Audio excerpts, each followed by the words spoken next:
Yeah, we started just with 3 of you guys muted. That's awesome. Oh, actually, all of you are muted now. What's going on? We want to give you time to speak. I'm do a lot of talking as it is. Without me clearing my throat in the background. I saw everyone muted and I felt really left out, so I just muted myself. Oh, okay. Leave me all alone. All right, let's see how it is. Well, you are Sorry, the DM. hang on. You guys do your thing. I'm right here. I got 10 fingers. That's good, I think. Oh boy. All right. Let's get this show going. Yeah. Is it here? Again, one of these days we'll start this on time. One of these days. Maybe tomorrow when we do our one shot. Enjoy, I'll be out. Zane quote tweeted it. Good job. All right. Well, let's get into it. So, Wait, real quick. Is Peter supposed to be here? no. He has Father's Day plans. Yeah, Oh, Peter is okay. going to be in the Strahd game and maybe join Dimhaven. We'll see afterwards. Okay. But Peter's a Strahd guy, a turtle. All right, so where we left off. Mr. Godliak is there. Hey, buddy. And the resident voice of the voiceless minions of the Dimhaven is here. Ryan Garrison. Yeah, Ryan. The hyena level. Peter, if you're here, what you playing, man? Come on. Get with it. I guess we should have made a character for him before I do that. It's so funny. Let's see. Surface stream from the rats or hyenas have been abused. Yes, this is one where the hyenas have been abused. They had it coming. I still abide by that. All right. So, everyone familiar with where we left off? Zane, give us a recap. You want me to? I was the only one who didn't play it. You want me to? All right. So, the Bookdudes, as they've been dubbed since last session, we're tracking down a band of gnolls who have abducted some denizens of the nearby town of Brimcham. And the Bookdudes have been tracking them through the Dimhaven forest, which have led them to this cryptic kind of entrance to what appears to be the lost mine of Fraznogur.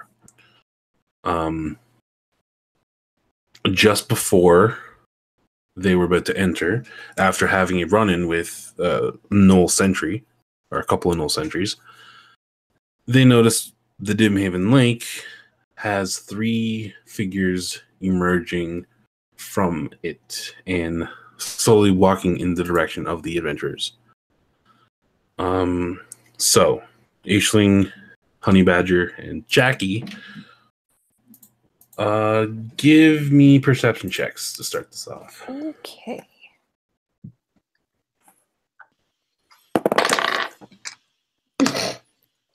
That went well. 17. Oh. 7. Aisling is tired today. It's okay. Jackie got 8, so she's right behind Aisling. We're relying on Honey at this point. Oh. Okay. Yikes. The wisdom of Honey Badger. All right. So you all basically get a decent look at the creatures that are walking towards you. Honey, you notice specifically that they seem to be not in the best of condition. Okay. Let's see. This is what you see. They have blue skin, armor. One of them is carrying a trident with him.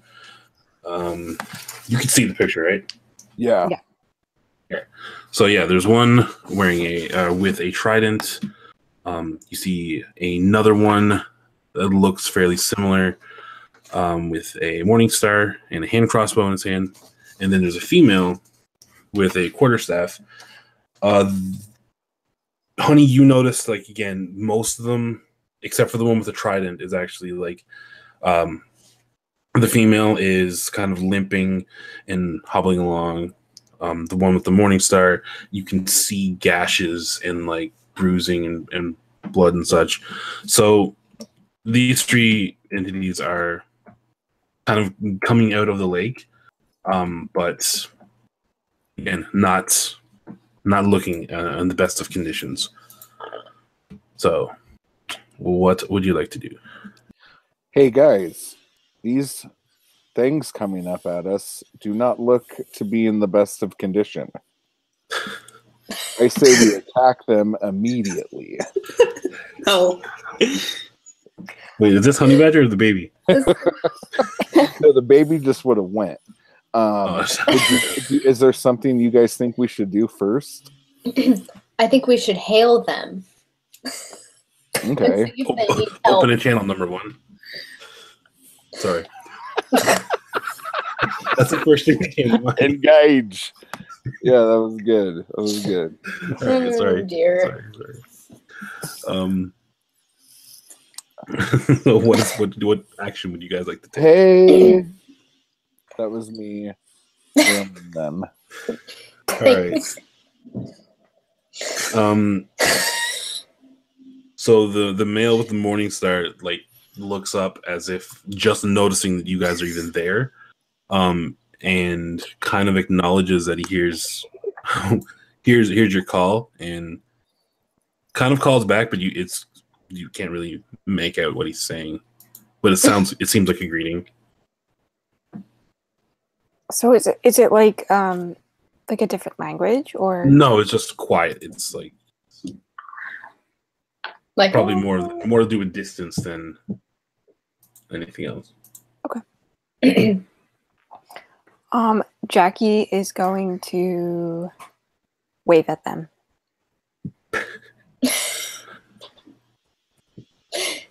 Okay. Aisling is going to join her so she's not alone waving.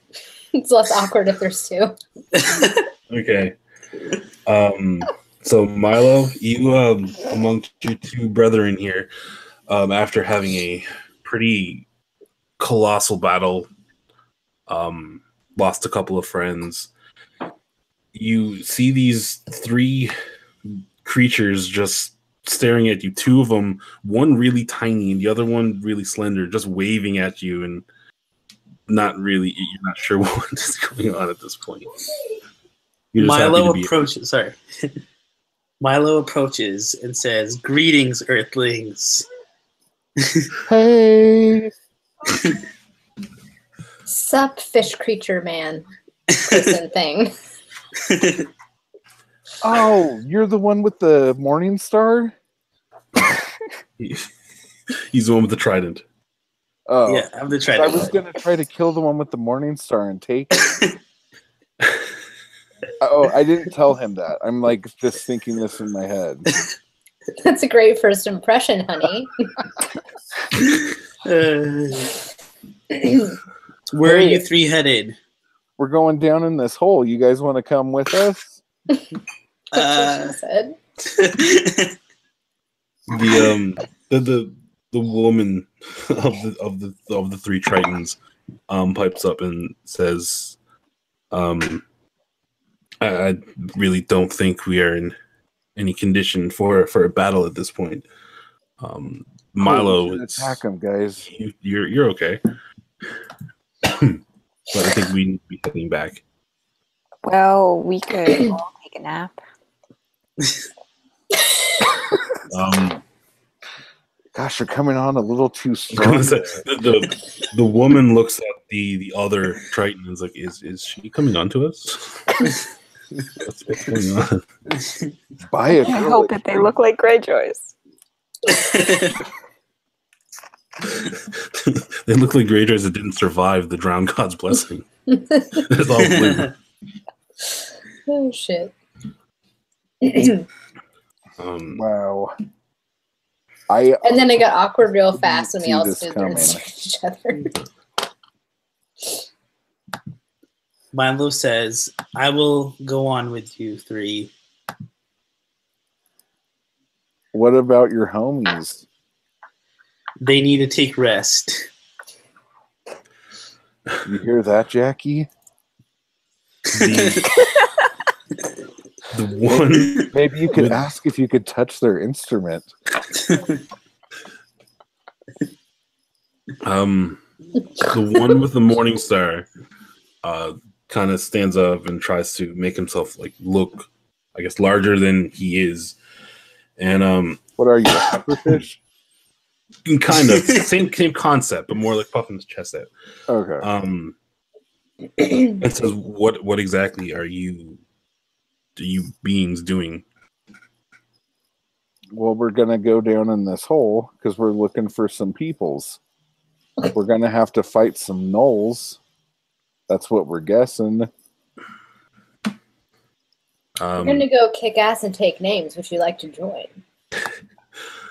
Okay, and Nihilus, I'm using his name because Milo, you obviously know his name. Nihilus looks at you and says, "You want to go with these people? Like, are you sure this has already been a very taxing day?" I do. They seem reasonable, and I might find more purpose if I go with them. Wouldn't you find more porpoise in the water?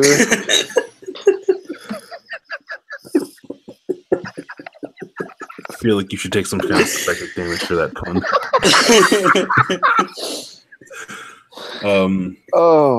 Yeaston looks at Nihilus and says, "Let him go. If this is what he wants, that's fine.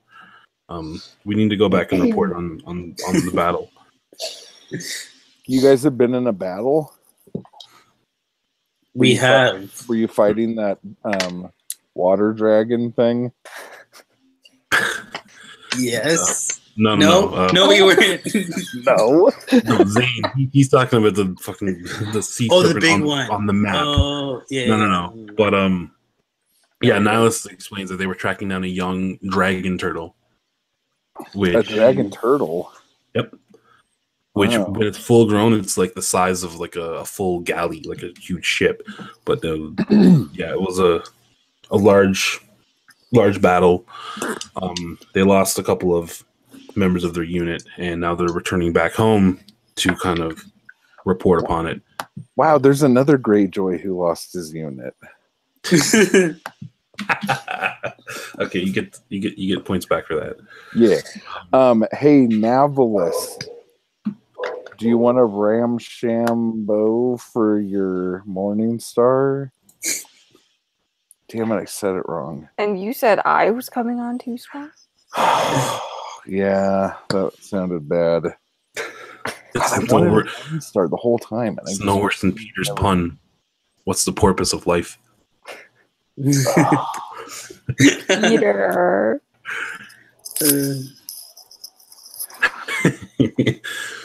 If I was saw Ryan's comment, I definitely would have had one of the Tritons say that. You dare ask us to join in a gnoll raid? So uncivilized.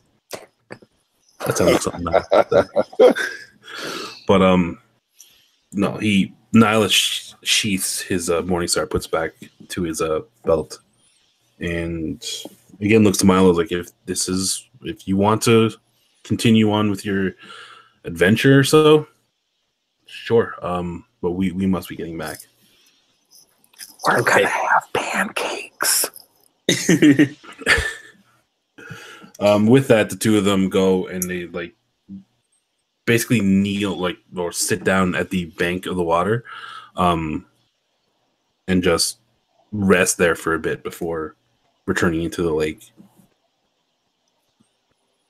Which leaves the rest of you now with a newly found ally in your midst. So can you stay out of water for a long time? Yeah. Okay. Tritons can breathe both air and water.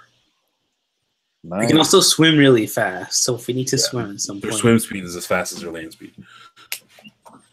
Sweet. So with that, yeah, it's up to you guys. Like I said, the other two are basically off on their own for now, and then they're just going to disappear into the lake. Well, I think it's time we trek into this mine here. Yeah. All right. Sure. After Lead you the know- way. All right, so who is leading the way? Aisling will for now. Okay, give me a Jackie perception. will follow behind her. So Aisling, then Yeah. Jackie. Okay, so Aisling, give me a perception check as you go in. Ooh. 20. Not Nat. a nat Okay. 20. Okay. All right. So you guys step up to the entrance, going in. You walk for about 10 feet or so of a kind of narrow, just 5 foot wide corridor going in through right into the ground. Then it opens up into a large, like massive cavern.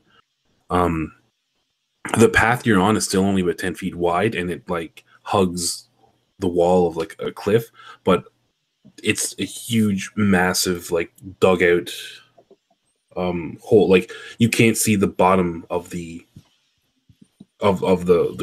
pit, I guess, the ground. So it's like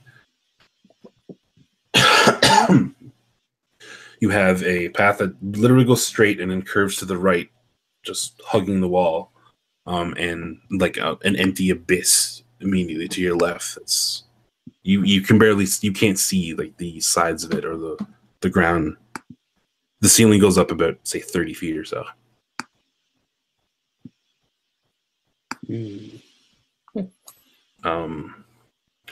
With the 20 into perception, you find it kind of odd, actually, that you've tracked the gnolls here, but even in this like large area, you don't hear any sign of life at all. So with that, I'm assuming you're going to continue down the path. Yes. With Okay. some trepidation. So want to be stealthy? Yeah. Yeah, give me a stealth check.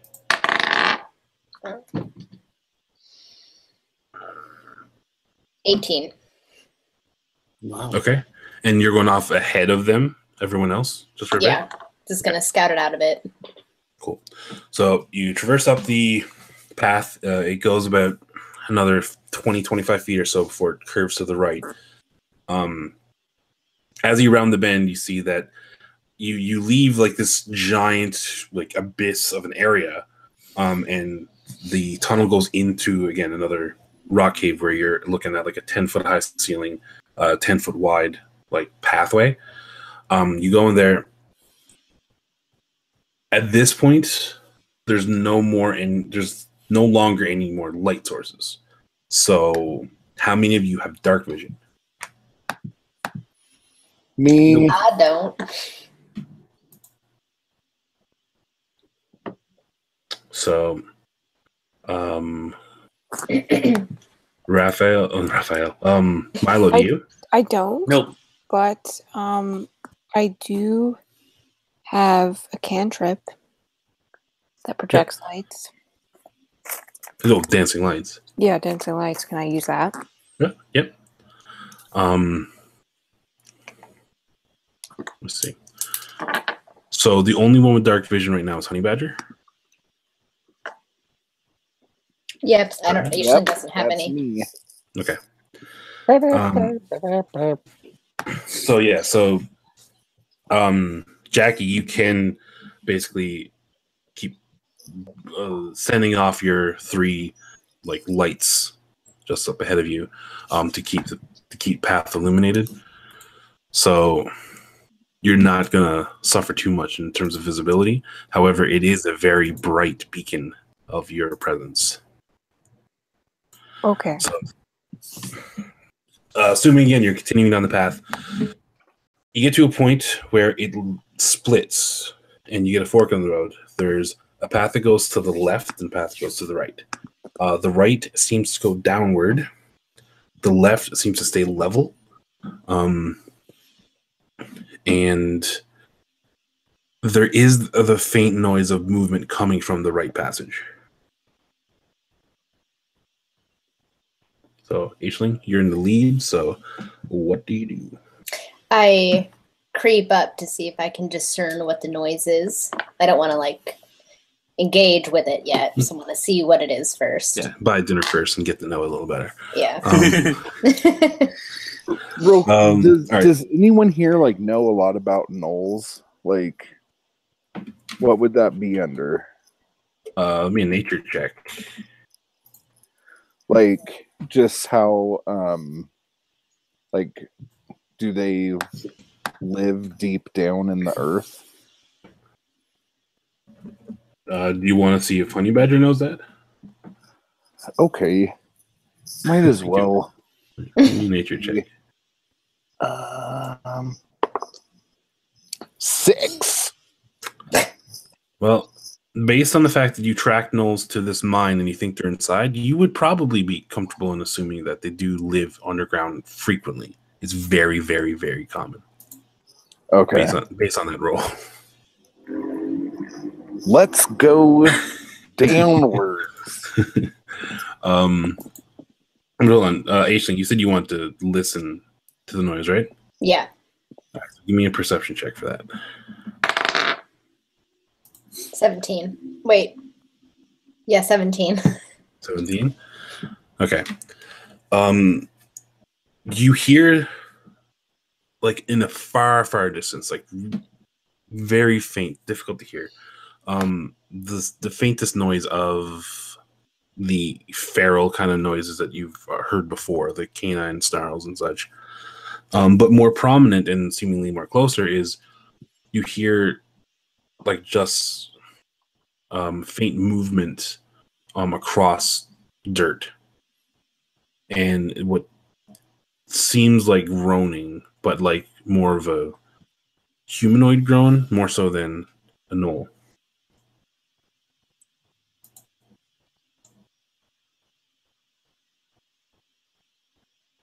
Well, that's interesting.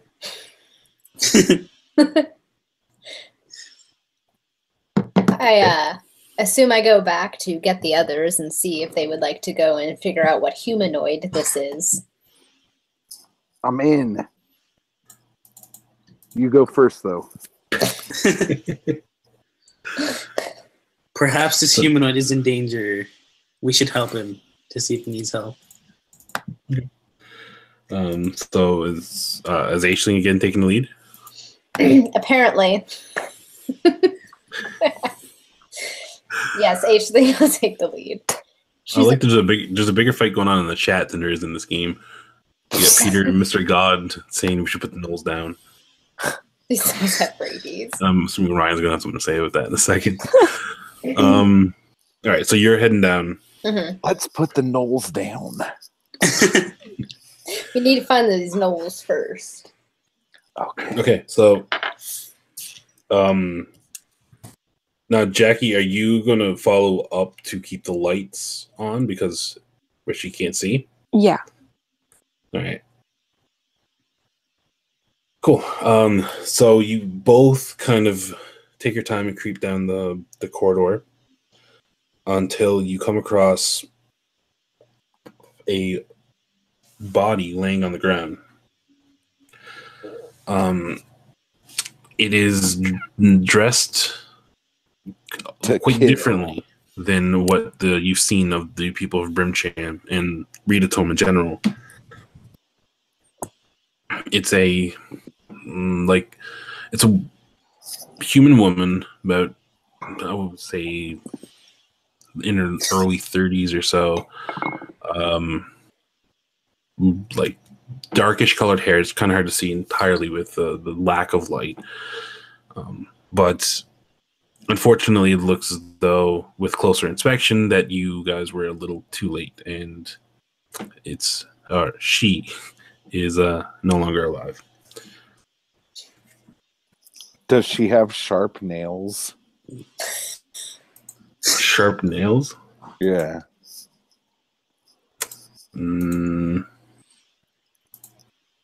Not any sharper than a normal person would be, no. Is her hair long? The shoulder length. Oh, okay, so never mind. Can we check to see if she has anything on her that might identify her or slash steal? Because I am a thief. I like how you and Peter have the same idea. Yeah. Sure. I'm gonna say give me an investigation check to do it before everyone else catches up with you. 7. Okay. Wow. That sucks. Okay. No, that's all right. With a 7, you manage to pat her down. You do find a small coin purse or a coin pouch on her person. Inside there, you find 5 gold pieces and 17 silver. Cool. She is also holding a piece of parchment with a wax seal in her, I don't know, like a pocket on her breastplate or breast pocket. Do I take it and read it? I take it and read it. I mean, You're asking me, Adri. this isn't Jeopardy. Sorry. What is a sealed parchment? All right. Well, you pull the parchment out of the pocket, and honestly, yeah, no. In your travels, it would make sense for you to know this. You recognize the seal to be of the goddess O'Keefe from the Narimo area. So this, and again, this combined with the difference in attire compared to what you normally seen, you would discern that this person isn't from Ridatom. She's from the neighboring nation of Narimo. And you... Keith? What? Oh, sorry. I gotta stop reading the chat. So you pull out the parchment and you read through it. Basically, it identifies the person on the ground as an envoy of the goddess O'Keefe, who was returning back home with a message from... Oh, sorry. O'Keefe, Peter. And yeah, so it was an envoy that was returning back to Narimo with correspondence from the Empress Riccio. But clearly, it's not going to make it now.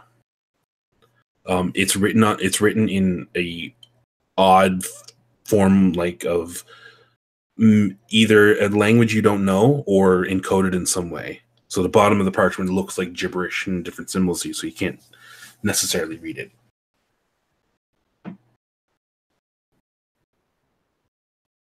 I'm just going to pocket it for now in case it's needed later. Okay. And Doesn't Sam have comprehend language, though? Oh, I do. Or is that not going to help me in this case? Can't say. I don't know. I want to... Wait, it's... Yeah.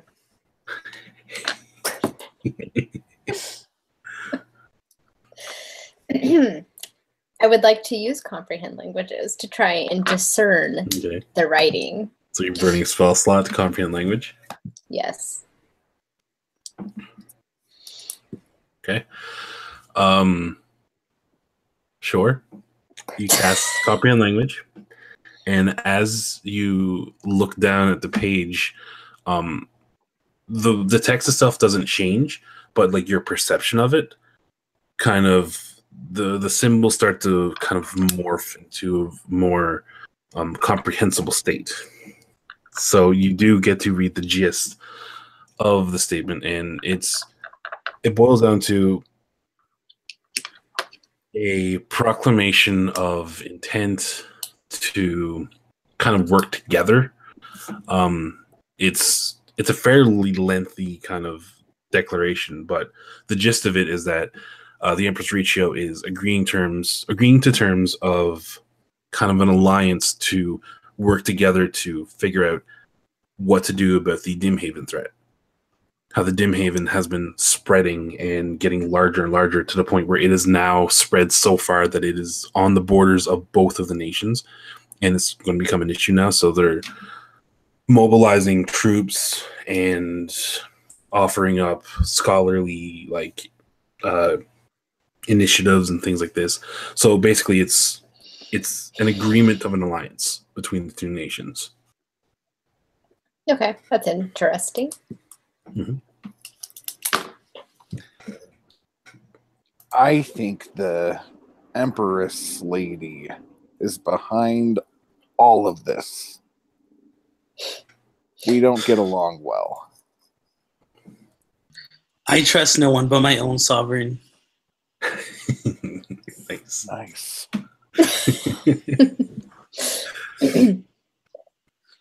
All right, so Jackie's gonna file all this info away.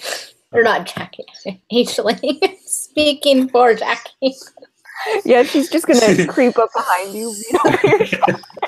sleight of hand check. This that paper. could be a very important thing. I'm going to go out on a limb Perhaps. and say that. Okay. But now, did Aisling actually show this to any of you? I have read thoughts. You don't. Oh. That is actually a spell, dude. Detect thoughts. Oh, shit. Okay. Okay, yeah. So she hasn't told us yet, so. It doesn't seem like she's I don't going know. to. No, she's gonna file it away for now until it comes into play later. Wow. No Yeah, basis. why don't you continue to lead our party? Lead up ahead a bit. One thing I forgot, Sam, is where you're from. You're from Hob and Rob, aren't you? I am. Robin Hood? Nope, Hob and Rob. Oh, okay. It's very non-copyright and safe. Hob and Rob. So Hob and Rob is in the Elderlang Dominion, and an alliance between the goddess O'Keefe and the Empress Riccio would be very problematic for that country. Now, it's up to yourself how loyal you are because it's where you're from, but it doesn't necessarily mean you're loyal to it, but it's just something else you can keep in mind. Good to know. Broccoli Rob. Peter. I'm getting so distracted by Peter's comments. All right. So Broccoli Rob in the office? keep so you guys gonna keep going? Yes. Yeah. Need to find these damn gnolls. All right. So you end up following the path down, and it opens up into a large room, probably about 50, 60 feet like around radius. Sorry.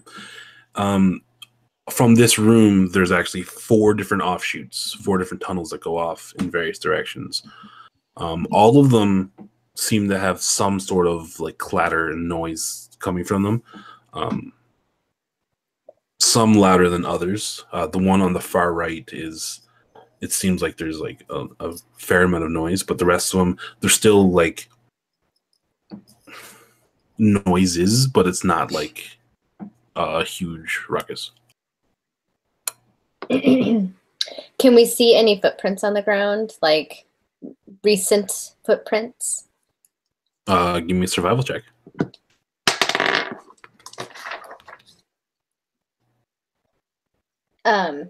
16. 16? Yes. Okay. Yes, there's a lot of foot traffic. Well, I guess what would it be? Paw traffic here? But, yeah, so there's a lot of foot traffic here that's coming and going. To the second from the left path, that one you seem to see not only just foot traffic, but dark stains on the ground that when Jackie's lights get closer to you and you get a better look are dark reddish stains on the ground as they going towards that path. a lot of where the most noise is coming from is where the most foot traffic is kind of coming into and out of. So you know where, again, the bulk of them will probably be in that direction. But the other interesting little trail goes second from the left. Should we hit up the tiny trails first? Or do you guys just want to get this over with? I'm down either way. I'm going to suggest you take the smaller trail. The one with the red stains? Yes. Okay. I agree with H-Sling. Okay. Jackie, you have any other thoughts? She's just gonna follow Aisling. They're BFFs now. They're We are. inseparable. Oh yeah, they were waving to the Triton this right. They also shared a sleeping bag. Plot twist. Yeah. And you almost shot her with an arrow. It's better than getting hit with an axe. All right, so yeah, you guys can continue through there. Aisling again taking the lead. At this point, if you want to be quiet again, I'm going to need to make another stealth check. You guys have been. Yeah, I'm going to suggest we creep along this tunnel. So do we all have to do that? We have to go like this.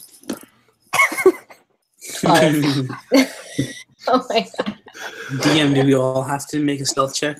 It's up to you. If you want to go along with her, like keep pace with her, then yes. Yes. Okay. Milo wants to stand within 5 feet of Jackie and H-Link. I got a There's a 21. reason. 21? Okay. I Yeah. had a 12. I'm stealthy as fuck. I have a 4. That's a He's 18. like a fish out of water. But All right. So as a group, you guys do you roll well enough that you're able to compensate for Milo's sea legs not quite being developed yet. That's how we and, go. and you get pretty you're fairly quiet as you go through. This path goes down. It kind of winds to the left, to the right numerous times, and you go for about, I'd say 50, 60 feet easy before you see it start to open up into another room. Inside the room, you can hear like muffled just speech and muffled voices mixed in with the sound of like heavy, again, not snarling, but like breathing, like as if through a snout, if that makes sense, like a dog breathing. Like me. I think like we heavy. found our knolls. Yeah, like heavy breathing. H-Thing's in front, so actually, does Jackie still have her lights illuminating things? Yeah, that kind of defeats us being stealthy if we have like flashlights. She could like extinguish it, right? She could on command, yeah. Yeah, she might. Okay. She's gonna do that. And then H-Thing, you're still in the lead? Yes. All right, so I need you to give me a perception check at disadvantage.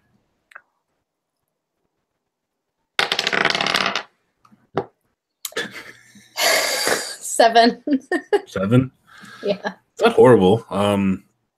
As you approach the room, you see it's not as big as the main room you were in just earlier. It's probably 25, 30-ish by like 20. You see 5 townspeople, one dressed like one of the guards from Brimcham, the other 4 dressed in similar garb as like the residents of the town. So you can be fairly confident that you found at least a portion, if not all, of the people that were taken from the town. You can hear animal sounds coming from the other side of the room, but you can't quite see in, so you have no idea how many's there or what's really there.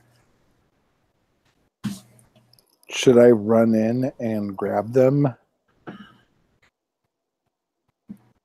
I'm really stealthy. How many Or- can you carry? How many do you need me? Okay, so check this out. I could do this. On a surprise attack, I'm pretty amazing.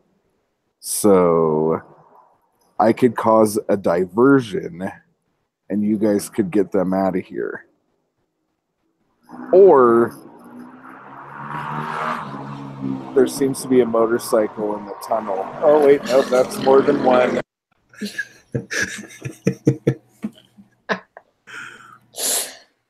What witchcraft is this? What a bunch of fucking cocks, dude. Hey, PG, remember? PG. Oh. Cock-a-doodle-doos. These Come, people. Cuck and Fox. Cuck and Fox.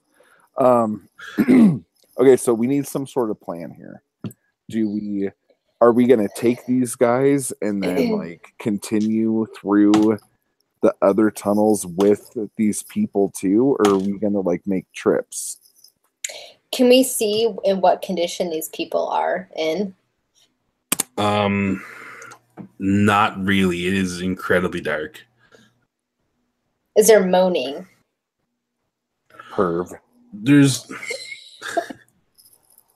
There's certainly sounds of discomfort coming from the people, yes. So they're not like screaming. They're not dead. They're not being tortured, no. Okay. So they could walk potentially. Potentially. With a 7, you have no idea, though. Unfortunately. How should we do this? I don't know. What do Jackie and Milo think? Philo. We have to rescue these people. It's the right thing to do. Ethically, yes. Devin, I imagined there was brandy in that cup when you said that. Ethically, sure. Gulp. Because Aisling takes frequent gulps from her flask. Exactly. would these things weigh more than 10 pounds? Yes. Okay. These Really? things? Over. The people, you mean? Yeah. Okay. Okay, that's what? Are you thinking of Mage Hand? Yeah. That's not really a weapon, but you can do interesting things with it. I mean, it could be fun. I get to lift shit and I don't even have to move. But yeah, these it wouldn't do very well. Okay. How many are there? You can't tell. Can't- You And we know there's can't- some there because you can hear them, but that's it. And we can't tell how many gnolls are present in this room. No, that's the same question. Oh, I thought he meant I think. villagers. Is that what you? I don't know what you meant. Either way, I said there's about five. There's Mix it out? five villagers from Brimjam, and you know there's gnolls there and maybe some hyenas, but you can't tell how many. You just hear them, so you know they're there. It's fucking hyenas. I mean, Does anyone stupid have hyenas. like a flashbang spell or something like that? Am I Dev, making can I shit up cast? now? What? I was just going to suggest maybe Jackie can cast her spell again, but it would leave us vulnerable to any other threats in this area. Well, I mean, if there's something that has like a bright flash that we could do right where we think the gnolls are.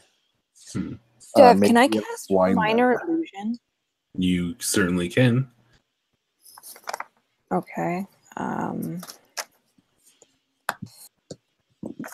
Now, are you making an image or a sound? A sound. Okay. What's it going to be? There's nothing to roll for it. Oh. It's a Save your good roll. bark. A bark? Yeah. Okay. Like what's- gnoll barking. What's the intent? What are you trying to do with your illusion? Make them distracted. Okay. Hey, Sam, I don't know. I'm trying to like. Is that how many slots you have? Yes. Yeah, if you have, okay. yeah, whatever spell slots you have, when you cast them, you burn a spell slot, and it's between long rests, not. Yeah. Yeah. Okay. Sorry, that was. It's okay. Sorry, I can't see the Hangout chat, so I'm glad you said that. So yeah, I mean, you want to make a barking noise. Like, explain to me how that's going to distract them. Like, is it? It's gonna Make them come right at us. Go Yeah. down a distant tunnel. yeah, like that. That's what I was thinking. No. No. It doesn't appear as though No. there is any other entrance to this room. Oh, so I can't just like make them think that there's another sound. It's like somewhere else to make them go. Can you That's fine. fake a cave in? Like with rocks that aren't real? She could make the rocks, that's true, but it wouldn't have any sound to it at all. I'll Minor rub- illusion, she can only make an image or a sound, not both. Yeah. Oh, gosh dang it. And again, this is like, you can certainly do that, but where there's only one entrance to the tunnel, as being a kind DM, I will tell you that chances are if you distract them like with that to get like their attention, they're more likely to leave that room to go check it out, which is going to bring them right to you. Okay, so I have a spell called Leroy Jenkins that I could try. Yeah, that worked well against Strahd. You tried Leroy Jenkinsing that, motherfucker. Father Mucker.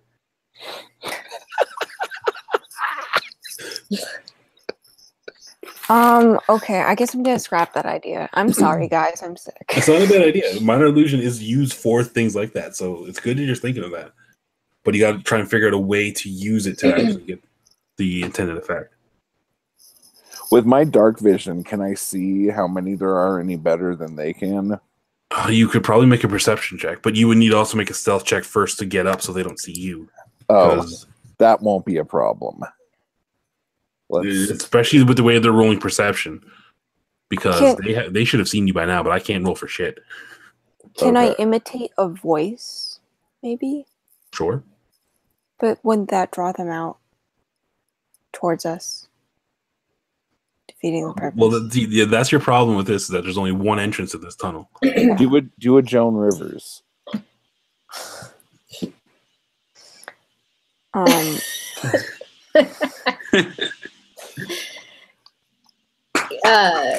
that was good. Let's just move on. I'm too sick for this shit. Okay, well, I got a 14 stealth and 14? yeah. That's not good. But I got a 3 perception, so. Okay. All right, so yeah, so I fucked that up, guys. There's no there's no indication that they see you. Like, no extra movement, extra noise, or anything. So you can probably be confident that they didn't see you. But yeah, it's hard because even with dark vision, you still see like things as if it was dim light, and it's like shades of gray. You don't see colors. Still too dark for you to see. Can I do a stealth going in and picking up one of the people and bringing them out into the little cave hole that we're in? That would be difficult to stealth. Again, they're in there literally looking at the people. Okay. I could try to roll it, but it would be crazy DC. Guys. Would we be able to fight these guys without anyone else hearing us? I don't know.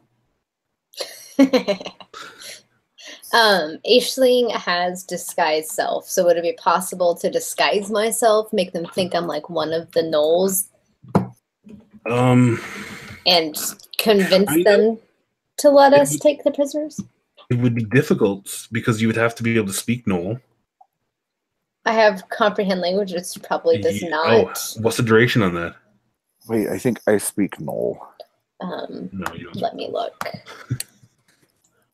I do not. No, I don't. I can speak to animals. I mean, they're like an animal. Unfortunately, no. You are a racist. Rude, Matt. Yeah. What's the duration on comprehend language? An hour. Because you're right. An hour? Okay. So yes, you can speak Null. So you can also disguise yourself. However, I do want to point out that disguising yourself, you can make yourself look like whatever you want, but you can only make yourself 1 foot shorter or taller. That's it. So you're going to be really short Null. I'm a child Null. Unfortunately, there are no child Nulls. They actually come out fully grown. Well, that's messed up, isn't it? It actually really is. One day I'll tell you how Nulls are made, and yeah, it's not nice. Perhaps we should just fight these creatures. I'm just going to suggest we fight these mother No, do you want to try it? fuckers. Yeah, I'll try it. It's worth a shot. Yeah. All right. So you cast So disguise you self. need to move these prisoners to Section B. Yeah, that. All right. Something. So Yeah, okay, you got it. sure. Disguise yourself. You are the shortest Null they've ever seen. So you're just gonna walk in. Yes. Okay. So you walk in. You kind of stumble around in the dark a little bit. But it's all going good. Actually, no. You would need a light source. Can Jackie cast her spell again, or was that like a? It's a cantrip. She can do it. Yeah, she certainly can. But then that would make them see us too, right? So Unless I only gave her like one. no, I mean Nulls have dark vision. Oh. So, yeah, I guess It's fine. It's fine. disguising myself. So you go in. You're going to stumble around. So you're going to be really clumsy, but you kind of get up, and you can kind of see a little bit because your eyes are somewhat adjusting. Give me a perception check with disadvantage. What is with disadvantage mean? You roll 2d20s, and you take the lowest of the two. Oh.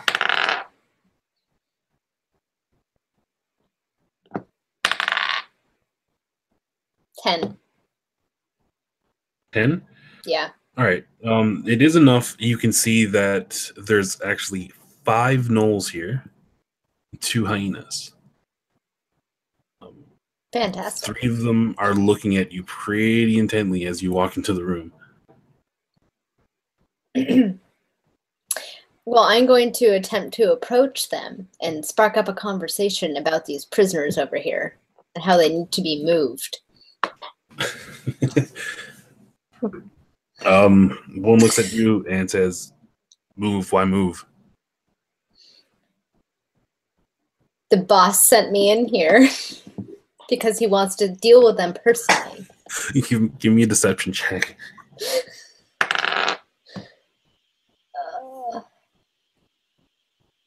8. What's theirs? Let's see. Let me make him do an insight check. Wait, dude, they're not that smart.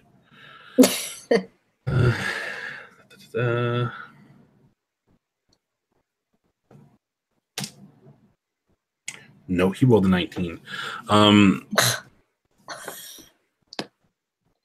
He looks at me, he's like, "You're small." And What I do say you that's thought? rude.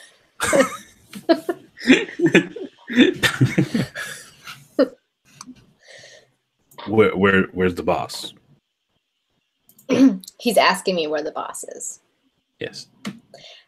I say, outside the mine right now. He wants me to personally bring these prisoners to him.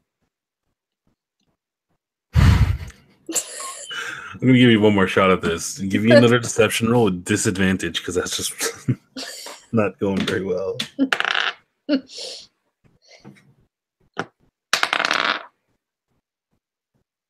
17. God damn it. Okay. That's a natural too.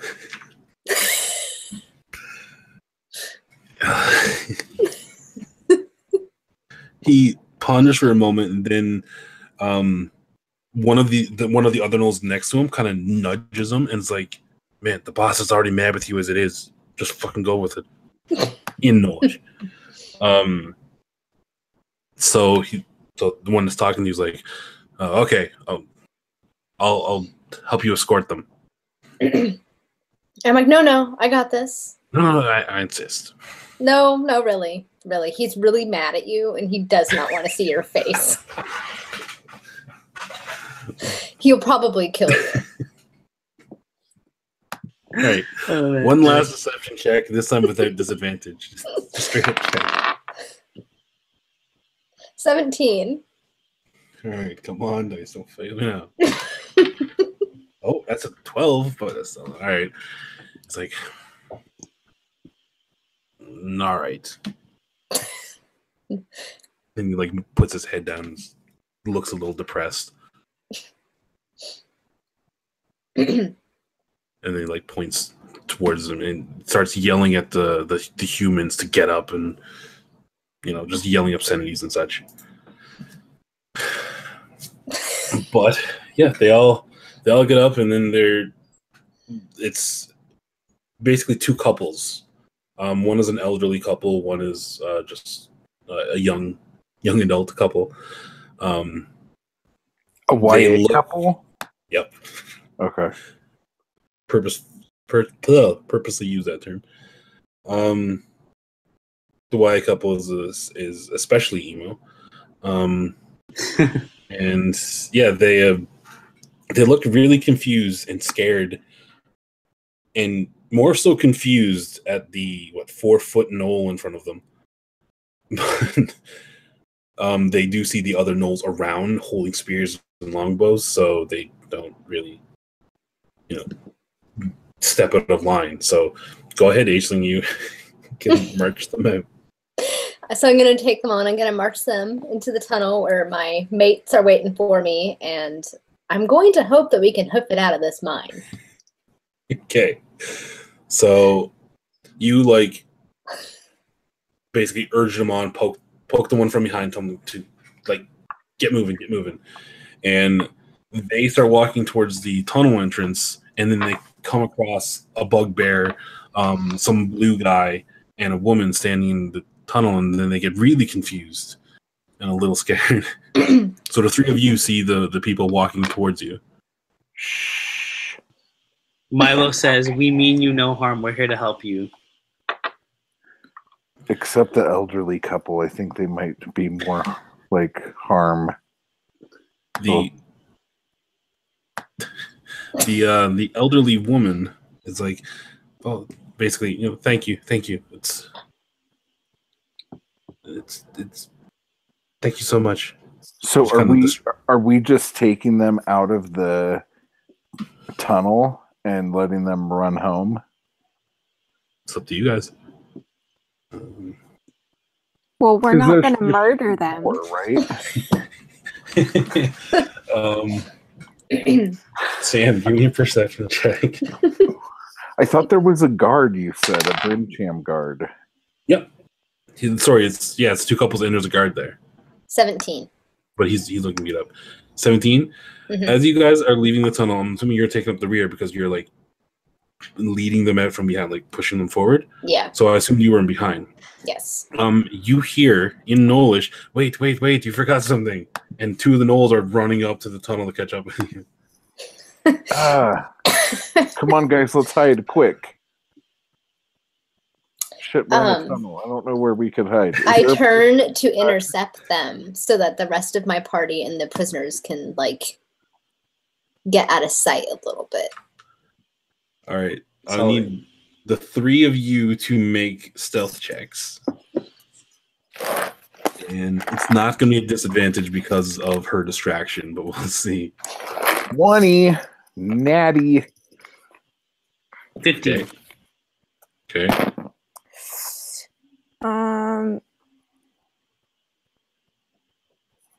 That is...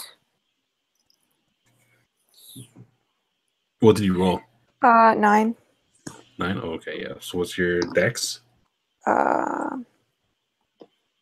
think it's 3. Hold on. Sorry, are we Yeah, adding our 3. dex modifier to our stealth checks? Yeah. So Oh. that's 12. Oh, then 16.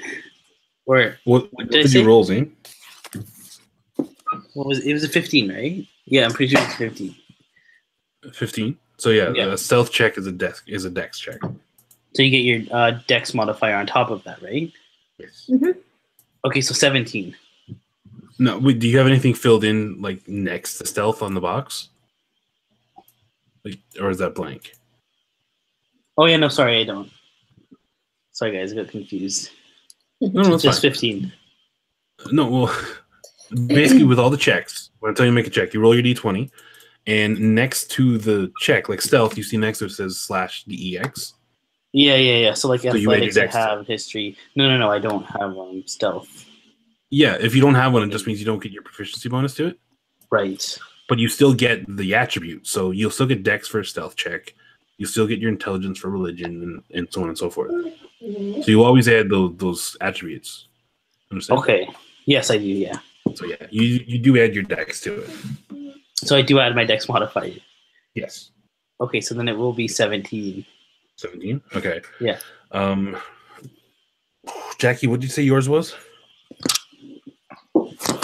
It was a 9 plus 3, so Oh, well. 12.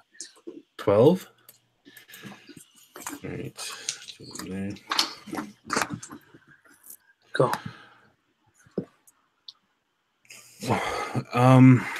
As you guys try and take cover and just blend in with the wall as best you can, the one that was talking with Aisling looks over towards where Jackie is and says, "Hey, what's that?" And then stares intently and sees her trying to like back against the wall and say hidden. With that, he yells back to the others, and then you hear like stomping and footprint, and you can gather the rest of them are on their way up the tunnel. Mother Hubbard. Is it too late to convince them that Jackie is the boss's newest ally? Or one of the prisoners. Sorry, Uh-huh. Dev, I got you. No, go ahead. Is it too late to try to grab him from behind and then stab him in the neck? Well, you're in front of him, so like he's running up to catch up to you guys in the tunnel. So yeah, you're nowhere near like him to get behind him. Okay. Yeah. I'll tell you what, because I didn't give you a reaction, Aisling, I'll give you a chance to persuade him of such a thing. But if this fails, we will be rolling initiative, and it's got to be with disadvantage because he sees a half elf hanging out that wasn't there before. So am I rolling for deception, Deception or again. but is it a disadvantage? It's disadvantage, yeah, because he's almost convinced that something's. Oh my fishy right god, now. that's not ending well for me. What is it? Well, my first roll was 6. 10. So 6. So 6. Yeah.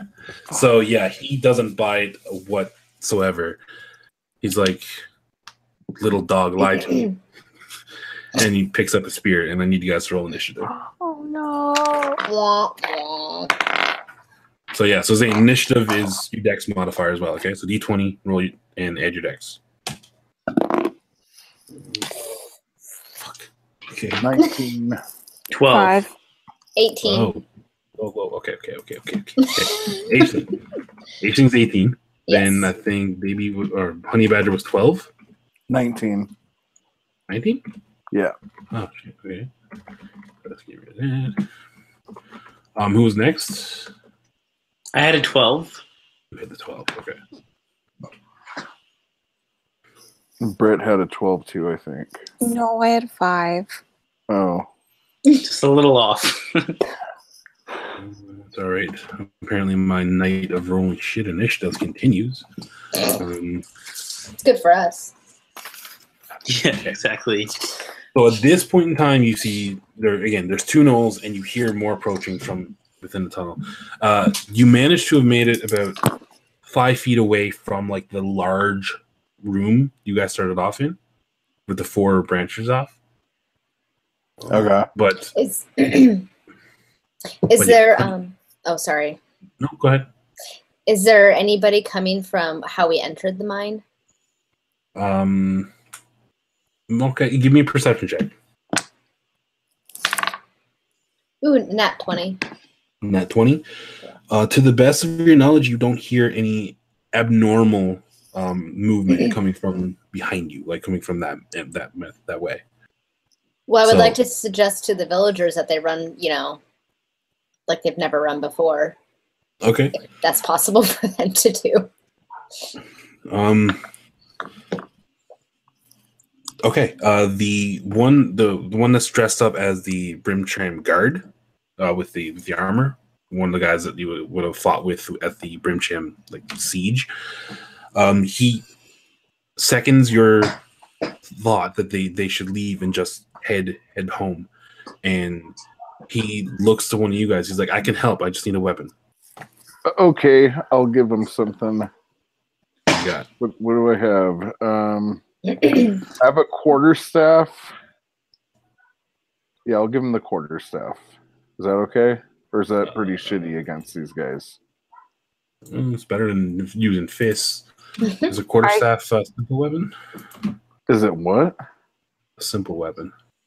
What were you saying, Jack? I could give him a dagger. I have a javelin. I have 5 javelins.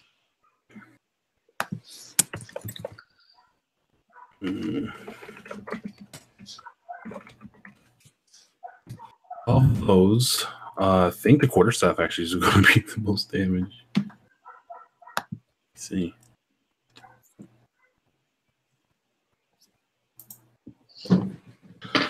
Dagger.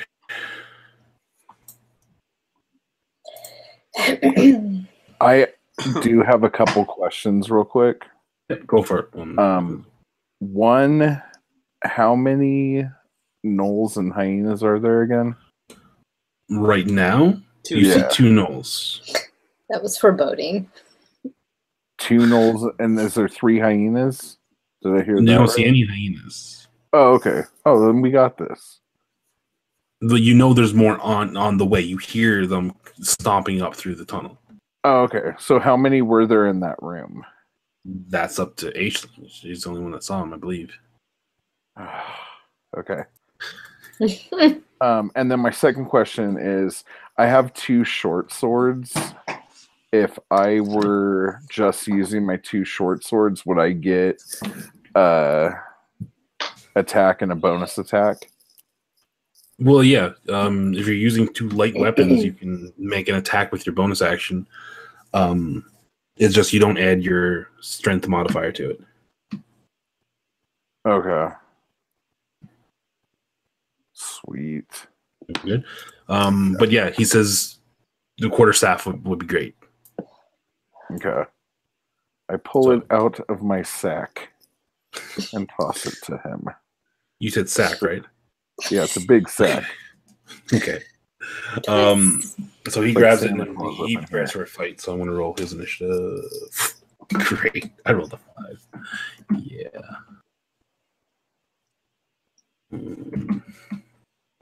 I'm going to name you Sticky. You're up first. What? You're up first. Oh, okay.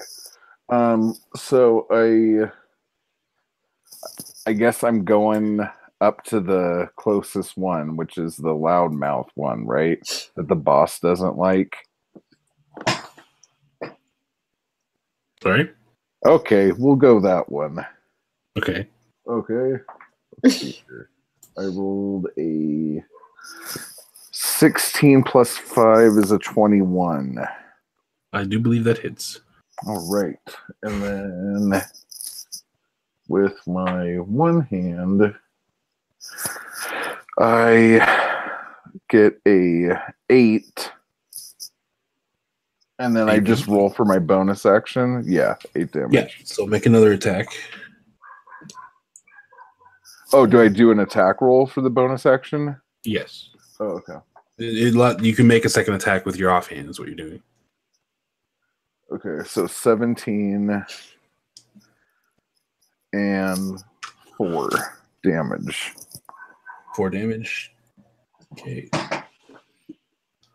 Where's my d8s? Just had them here.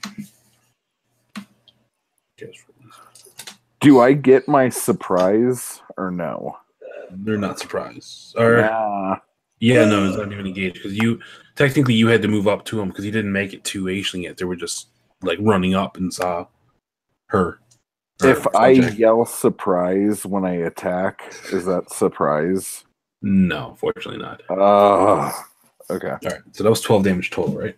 Yeah. Suck it, guys.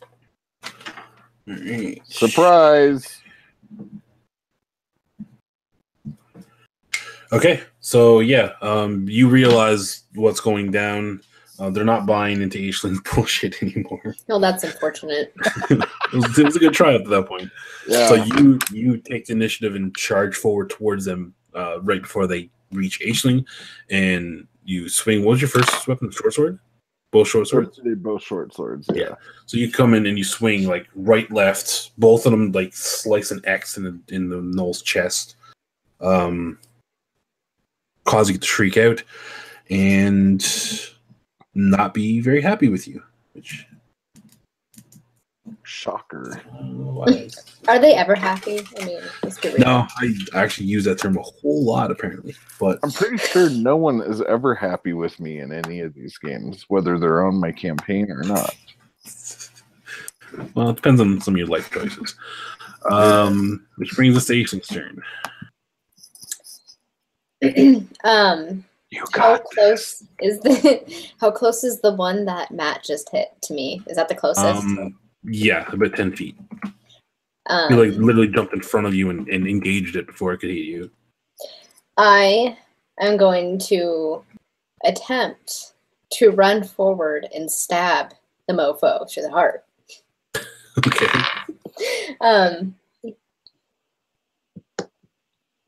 24. Wow. Are you sure you're the book dudes? Like, this is not how it's supposed to go.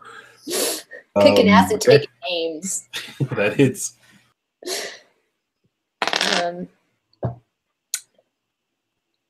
12.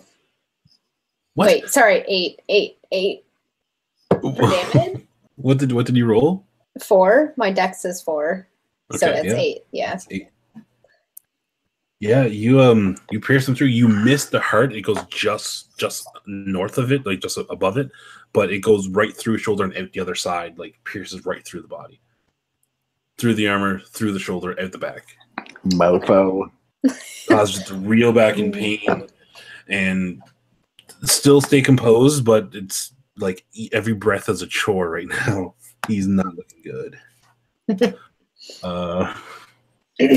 That's going to bring us to Milo. Milo you attack, sir. Milo is going to do a one-handed thrust with the trident at the injured gnoll. He's a thrust. Okay. One-handed. And so roll your attack. So it's D20. One-handed, so it has to be. Oh, sorry, D20. Yeah, you got to see if you hit it first. Right. Yeah, hold on. I got a 1. You got a 1? Yeah. And you're behind Aisling? Because this is where the lineup was, or wasn't it? Oh, shit. No! Was I behind it? He's got a 1. No. She's behind me. Well, she's like right up front because well, they now came you guys from got to behind, turn right? around. Yeah. Why Yes, does everybody hurt? she was taking up the rear, and they came up. And then they came. Oh, okay, I see what you're saying. Yeah. But no, you had to move out like to the side from her in order to make your attack because you only got a 5-foot range anyway. So no, you swing with you thrust with the trident, and it literally just almost breaks apart in the armor, but it clearly doesn't. Yeah, the gnoll just kind of shakes it off. Like he almost accidentally dodges the brunt of your attack just because it's like staggering and barely standing. But yeah, that is a miss, sir. Sorry, the trident range says 20/60. Yeah, that's if you're throwing it. That's oh right. Okay, got it. Yeah, so you're using it as a melee weapon. It's 5 feet is melee considered. Got it. Hold on, Jackie, your turn. Okay, she is going to cast Firebolt. And that's an attack, right? Yeah. 14.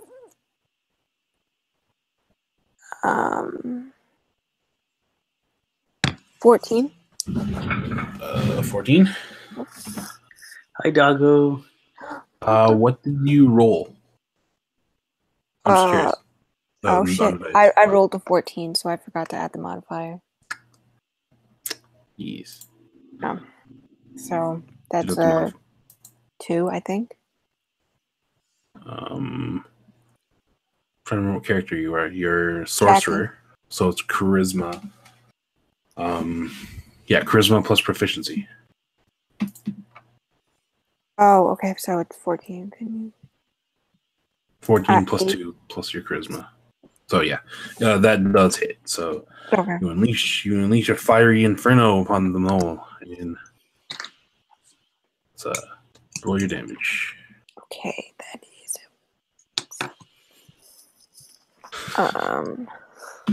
Peter and Ryan deserve their own show. I'm getting much fun reading this chat. I really want to see this chat. How do I see it? 1d10. If you just click on the video on YouTube. Oh. I wanted to be like double sound, but Yeah, mute the stream if you're going to watch it. There it is. That is a 3. 3? Yeah. Okay.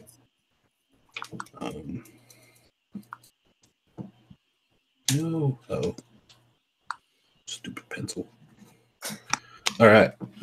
So yeah, you unleash a blast of fire coming from your palm. It slams into the knoll.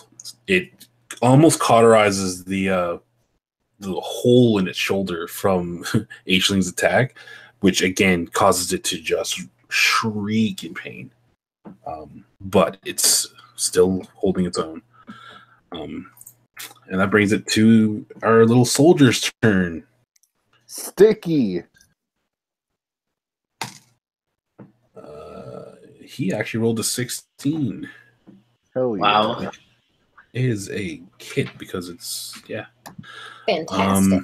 I love how Ryan is Team Noel. It's awesome. It's versatile quarterstaff D8, right? Yeah. Sure. Why not? I say we let him Matt, go. that should be on your sheet, sir. No, because I just found it. Oh. I didn't actually Okay. ever use it. He managed to do 4 damage to the Noel. So he kind of runs up in between the 3 of you and just hauls off, cracks the Knoll across the face with the quarterstaff. A couple of its front teeth get chipped and fly across the room. That's gonna hurt so bad. Yep, and that brings it to the Knoll's turn. He's gonna take a deep breath and like get really hurt. On the Knoll's turn, you guys notice 3 more approaching from behind. Behind, like from the way we came in. No, from Okay. you just left, like the ones that were in the tunnel. These things breed like rabbits. I mean, You see 3 gnolls and 2 hyenas charging up through the tunnel. They will be here by next turn. In the meantime, the one that's on death's door takes its spear and is going to drive it through the fake gnoll standing in front of him. So is Ryan Team Hyena or Team Noel? Because now there's 2. That's the same team. Okay. Wait. That is the same Am team. I still within 5 feet of Hling? Yes. Is Aisling the fake Knoll? Yes. Because she's still a gnoll. She didn't drop her got sky. speared? She's like a 5-foot gnoll or 4-foot knoll. I'm hoping that others will be confused, when they join the battle. Because So, sorry, go ahead. no, go ahead.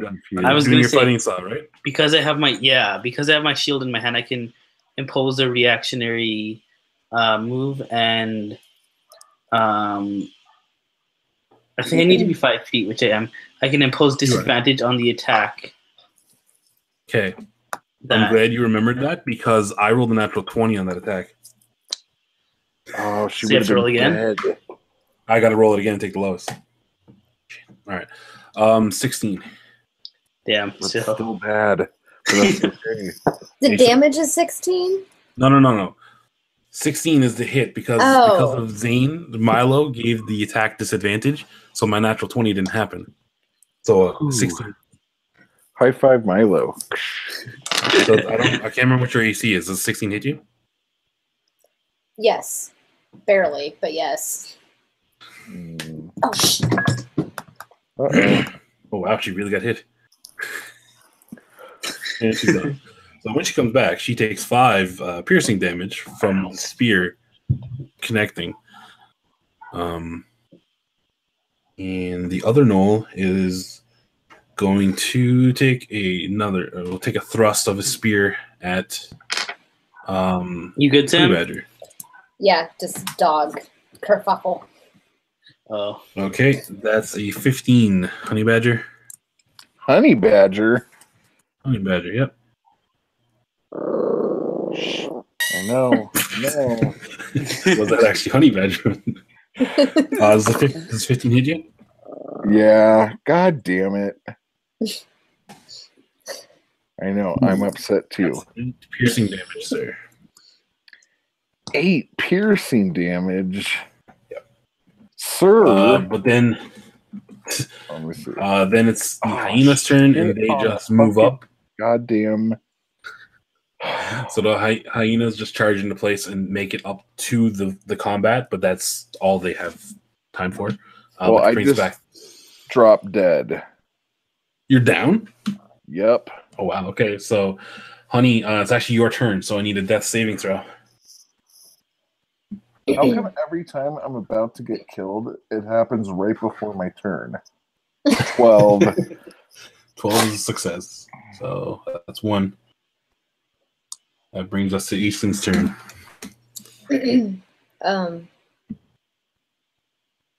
I can't use healing word, can I? Because it was a spell and I've already used 2. Yeah, if you don't have a spell slot anymore, then no, you can't use healing word. Sorry, Matt.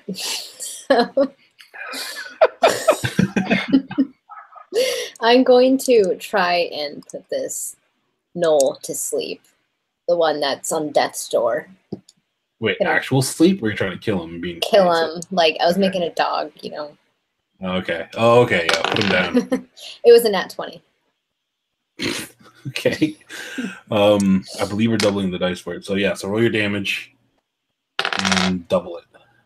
Double my damage? Double the dice, not the modifier. Okay.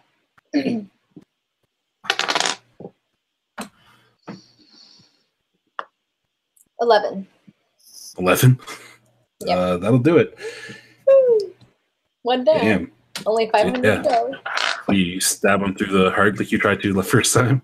Throat this time. Throat? Oh, okay, yeah. You stab him right through the throat and you just I thrust coughs right up down some the blood throat. and turns over. Keels over and dies. Milo, your turn. Can I use lay on hands on Honey Badger? You certainly can. I will use. So he is within 5 feet of you now anyway. So yeah, you can just get down and touch him. How much HP are you giving him? He's just like, he has 0 right now, right? Yeah, 0 now. He only needs 1 to get back up, but you can give him as much as you want from your pool. So I have 10. Because it's 5 times your level, and I'm level 2, right? Yep. I'm going to give him 7. 7? Yeah. Okay. So Milo comes over and puts his hand down on your chest, Honey Badger, and you feel the life coming back to your body. You open your eyes and you are awake.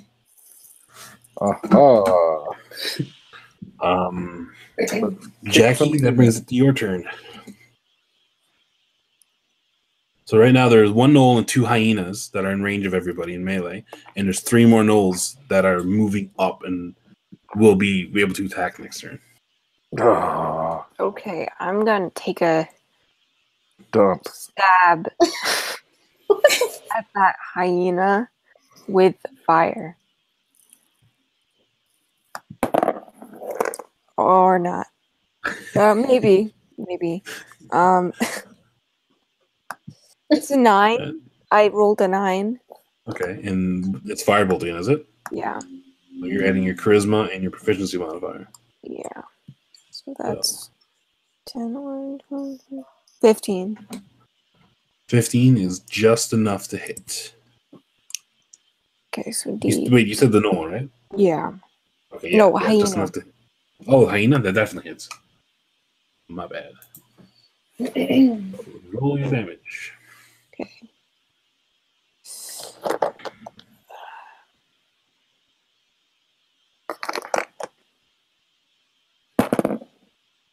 Oh, fucking hell. It's a 3 again. That's okay. All right, so 3 damage. So again, your flame is consistent, if nothing else. You scorch like one of the legs of the hyena, and yeah, it kind of bounces up and down on it for a little bit, but other than that, it's pretty good. And that brings us to Mr. Soldier, who's now going to take a quarterstaff swing at the gnoll. Sticky rolls a 5. Sticky misses. Sticky sucks. Never mind. That's what he said. Phrasing. Yeah. Next up is after him. Oh, it's a gnoll. All right. So the one that's still in front, like the one that came up with the other guy, is going to swing at the fake gnoll again, and rolls a 3. That's not gonna do nothing. So now the other 3 gnolls arrive to the front line. One's going to attack Honey, one's going to attack Milo, and the other one's going to attack Aisling. Well, it's not. Milo, that's an 18 to hit. What's your AC there, Milo? Sorry, I was muted. 18. Okay, so that hits. I rolled a natural 18 against Honey Badger. Mother. Okay, that hits. And I rolled a 14 against Aisling. The what? 14. Can I it does use not protection again? Yes, because it's a reaction. You can use a reaction once per turn. So yeah, you can use a reaction. Sorry, I should have said that before though, right? Because now I know the rolls. Yeah, but sorry, I rushed through fast anyway. So no, you can do that. So did I I'm miss gonna you? use- I missed you, right? Yeah, you missed me. Okay, so yeah, we'll give disadvantage on the one against Honey Badger. Yeah. Okay, 12 plus 4, so 16 On who? on you. On you. Yeah, that hits. Okay. These are all spear attacks. You're on top of this, Zane. Whoa, Jesus H. And that's the gnoll that attacked them. All right, so Honey Badger, you take 4 piercing damage. And Milo, okay, you take 10. Okay. 10 piercing damage. Then it's the hyena's turn. Stupid. You liked the hyenas last game, didn't you? No, I killed them all. All right. They are confused and appalled that there's a gnoll that's barely bigger than them, so they're both going to attack that gnoll. That's a 17 to hit. That hits. Yeah. And a 13 to hit. Does not hit. Okay. So one of the hyenas is going to bite you down. And he rolled out 1 for damage.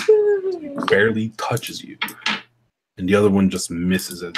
H-Lane's going strong. All right. That brings back to Honey. All right. Whoa.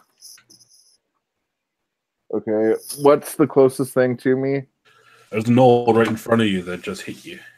Oh, that motherfucker. Okay. I swing. I get, let's see here. So that's a 21 to hit.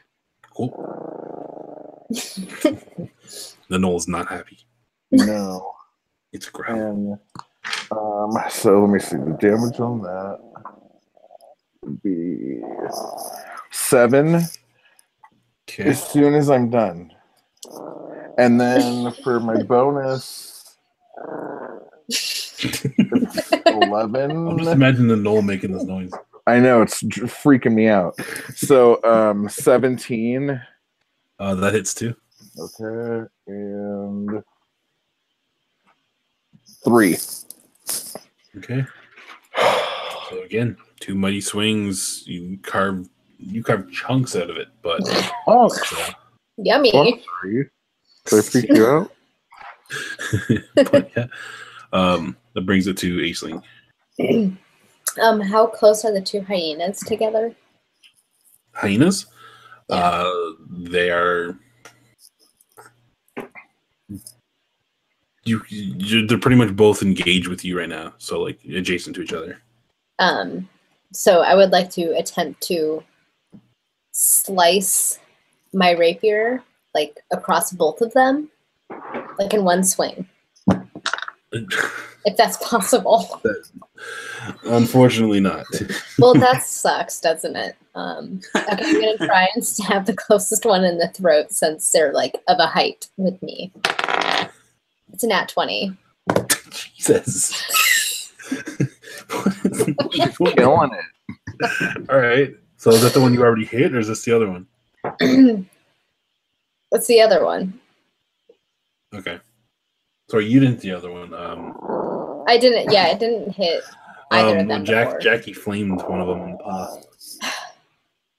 Yeah, I'll hit the one that is already injured because I don't want to have one hanging around. Sure. All right, so roll your damage for it as it growls at you. 8. 8? Wait, am I doubling? Yes, you double the dice. Oh, just a minute. 12. Well, that will do it. You impale the hyena and it drops to the ground motionless. Milo, it's your turn. Okay. So what's the closest one to H-Ling and I? There's a knoll literally right on you that's attacking you. Right. There's a knoll and a hyena on her, and a knoll on Honey. A knoll and a hyena on H-Ling. Yes. Are either of them injured? Sorry, it's hard to keep track. No. But then the one that Honey Badger hit is injured, right? Yes. Okay. And I'm within 5 feet of him as well. Yes. Okay, I'm going to do another... You're kind of like a little circle. Because it's a really narrow cavern, you're kind of like in a line. I will do another double-handed thrust against the injured knoll. Okay. No, this is a sad day. Milo, redeem your party. This is Ryan pleading with you in the chat. Don't be a knoll murderer like the others. It's not like the gnolls are innocent. I mean... Kiss him on the mouth. Whisper sweet nothings. Seriously. Okay, so I got a 9. Like, I rolled a 9, and then I add... For your attack is... Yeah. You just swing, and so it's strength plus proficiency. So your strength modifier plus 2. 2, so... That's a 13. 13 misses, unfortunately. Take a mighty swing and width. Unfortunately. Jackie, that brings it to you, unless Milo has movement he wants to do. No. Fucker. All right. Jackie. Okay, so she's gonna flame it again. She's a flamer. Okay. Yeah. Oh. Well, that's gonna miss. That doesn't sound good. That's a 1. Oof. Okay. That's that's definitely gonna miss. I think it's gonna boil down to again of you being frustrated with the whole situation, and you can't concentrate on the spell, and it does not work. Brings it to Mr. Brimcham again. You rolled a 16 on the knoll. Well, he's next to. I'm pretty sure I said he was next to Milo, so I gotta hit that knoll for 5 plus strength. Okay, that's gonna be 7 damage to that knoll. But that's all he got. Now it's the knoll's turn. Knoll's gonna fight back. He rolls a 9 to hit Milo. The knoll on Honey rolls a 7. Haha, bitch. Oh fuck! Sorry, protection. On Aisling? yes. Because that's the only one left to go now. But you're right. I gotta slow down because I gotta give. No, that was my fault. I gotta just like yell protection. Protection. But that's good because that would have hit her. That was 19. What's your second one? 18. It never works. It worked the first time. You stopped me from Oh, it getting did. Yeah. No, you're right. Let me get the stat block back up. Honey's being attacked by the dogs. That's 8 piercing damage to Aisling. Well, that's unfortunate, but I'm still okay. Okay, you're still up. How much HP do you have? 22, but now at Nice. this point, I'm like Yep. at 9. Oh, you're okay. Yeah. Hyena's gonna try and take a bite out of you. That's a 19. Rude. Bad. Fuck! I rolled a 1 again on the Yes! damage. No. Little wussies. Takes more to defeat me. I bought a new dice set that has a great D20 with a shitty D6. All right. That is 1 on Milo. 1. Yeah. Okay. That's all the knolls. So yeah, back to Honey. Kick their ass, Honey. Okay, here we go. Oh yeah, can I sing like a song of encouragement, or is that? You certainly can do bardic inspiration. Yes. Yes. Oh, what does that do? What does that give me? Well, if she does it on you, it'll give you a D6 that you can use. Yeah, I'm gonna do it on him. That's Well, I just What? rolled a 1, so would it be Okay, so wise you to can roll a do it D6 on and me? add to it. I get so to you can- what? You can roll a D6 and add that to the score, so you can put it up to a 7. Okay. Well, I with my modifier, I always One misses regardless of modifiers. So no, don't waste the D6 on it. You don't need to use it now. You can use it when it'll actually benefit you. Okay, can I do my bonus action Yep. along with my shitty roll? Okay. Yeah. Oh, So you miss with the first swing. a 3. So that would be a Jesus Christ, this is awful. A 9. 9. Yeah. 9 does not hit. Whew. Now you can use the D6 if you want to roll it and add to it if you think you can get up to the AC. But that's it. You only get that dice once unless she does it again. how many times can I do it? I think it's your charisma modifier plus level, maybe. I'll look it up. It's definitely it's at least charisma modifier, but I think it's adding something else to it. I got a 4. So that's 13? Yeah. That unfortunately also misses. Oh my mother. Wah, wah, wah. You were inspired, but still the no was too much. Milo, your turn. So if No, I use a Aisling, spell, oh sorry, go ahead. Yeah, it's Aisling. Oh, it's Aisling's turn, sorry. Yeah. Oh yes, it is.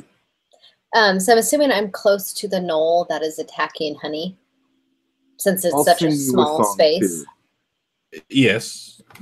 So can I You ignore are. this annoying gnat of a hyena and attack his knoll? You could, but there is also a knoll on you too. Oh, well then I'm going to try and take on the knoll next to me. Sorry, you're on your own, Honey. All right, so go ahead.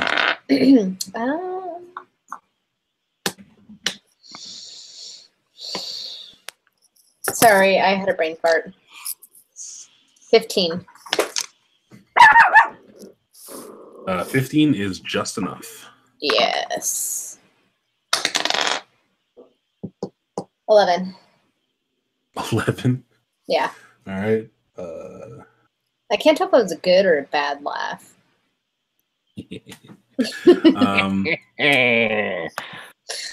They're all good laughs, aren't they? Good or bad for my character laugh. Okay, so yeah, you swipe at it with your rapier, doing a significant amount of damage, Good. and pisses him off as per usual. They're Which always brings us pissed. now to Milo's turn. Okay, so Unless if you I want to do use- Bardic Inspiration again. Sorry. Yes, I Correct. want to do Bardic Inspiration and Okay. inspire Milo. There you go. Oh, nice. What does that do? Again, sorry. You have a D6 that you could use at some point to boost one of your rolls. Oh, okay. But I obviously have to Basically- choose it before. No. After you roll, you can decide if you want to roll a D6 and add that to your score. On anything. On ability check or an attack. Okay. I don't saving throws. If I use Searing Smite, do I have to wait till next turn for it to come into effect, or can I use Searing Smite then attack? I'll Searing Smite answer says that question. next hit does an extra 1d6 fire damage to the target and sets them on fire. Goes out if spell ends. Okay, but that's the speed on that's bonus action, right? Or did you write that down? I didn't. I can check it real quick. Give me a second.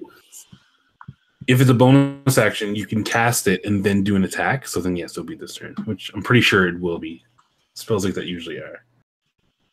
Casting time, 1 bonus action. So yeah, as a bonus action, you can cast Searing Smite, and then you can do your hit, and then you can try and hit him.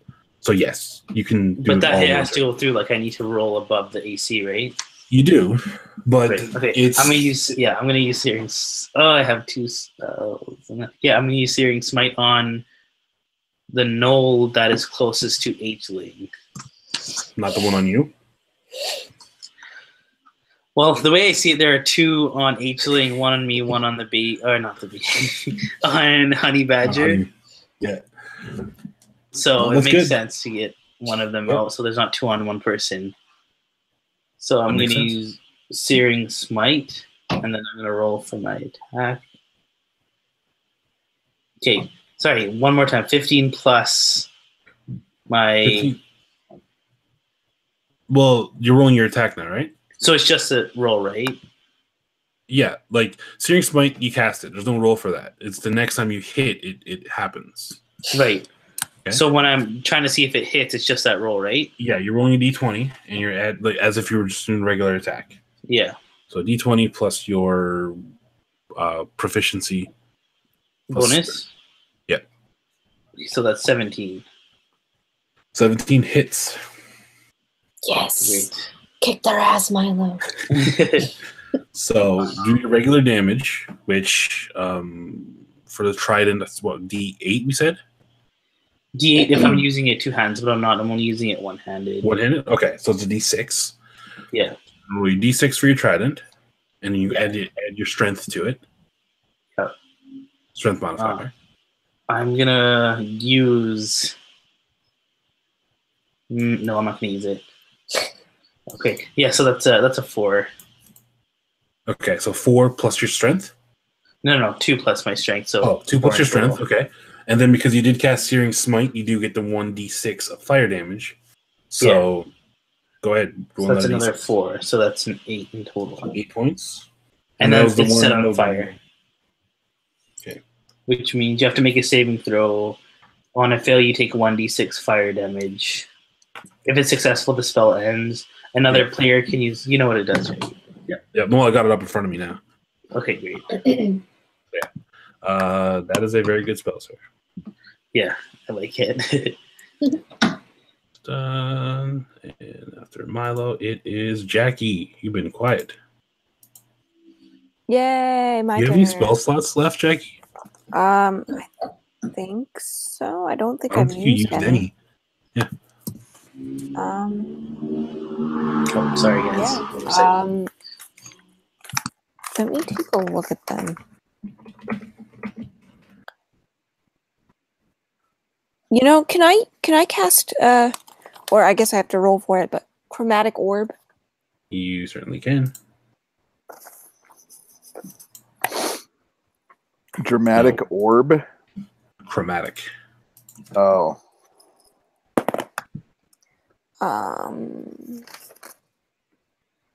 That's an 11. Okay. So it's a ranged spell attack? Yeah. And 11's what you rolled? Yeah. Okay. So you add your charisma and your proficiency to it. Okay, so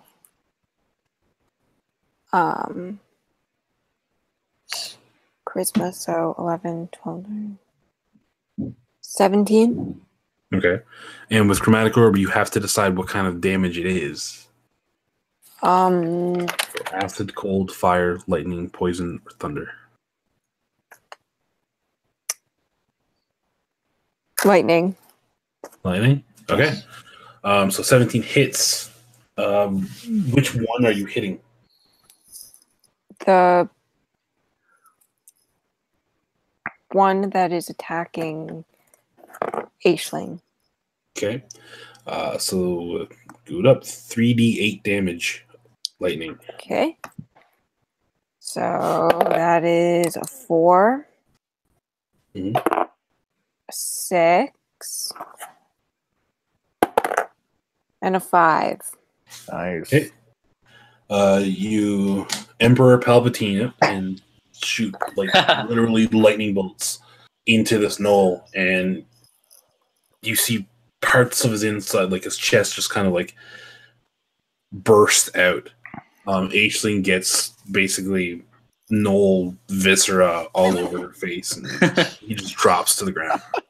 Oh, I didn't want that to happen. But it looked cool. Brings it back to Jackie's turn. No, Jackie finished. So Soldier's turn. He's going to swing at the one in Milo. For 16 hits. It's going to swing at me? No, this is Soldier hitting the orb, or hitting the knoll on you. Sorry.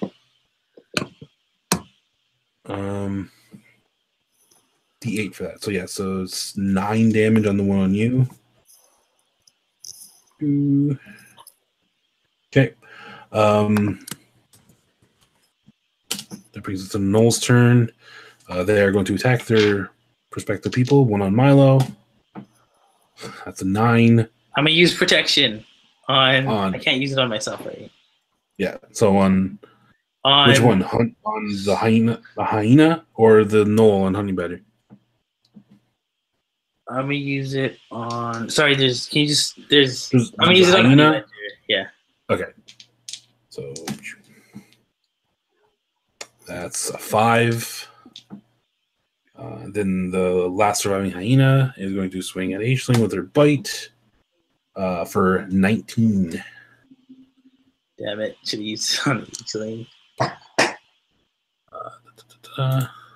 Yeah, but you mean you save Matt. The other one was going to hit Matt. Oh, yeah? And, yes. You mean Honey Badger? Aisling, that's 5 piercing damage this time. Hyena finally gave it some bite to this. Brings back to Honey's turn. Oh, I didn't get hit? No. Milo gave him disadvantage on the attack. Oh, okay, sweet. Okay, so I'm gonna try my double-fisted strike that I've been doing. Okay, that is a 21. Nope. With 7 damage, and then on my other hand, that is 17 with 2 damage. Okay. He's not looking the best, but he's still standing. I'm still standing. H-Sling, how you doing? I'm gonna try and take. Wait, that knoll that was attacking me is still on me, I assume. Nope. Well, No, yes. didn't Jackie kill it? Yeah. Is he dead now? Jackie fired that's electricity right. into it, and then it blew up in your face. I'm gonna try and take down this hyena then, since.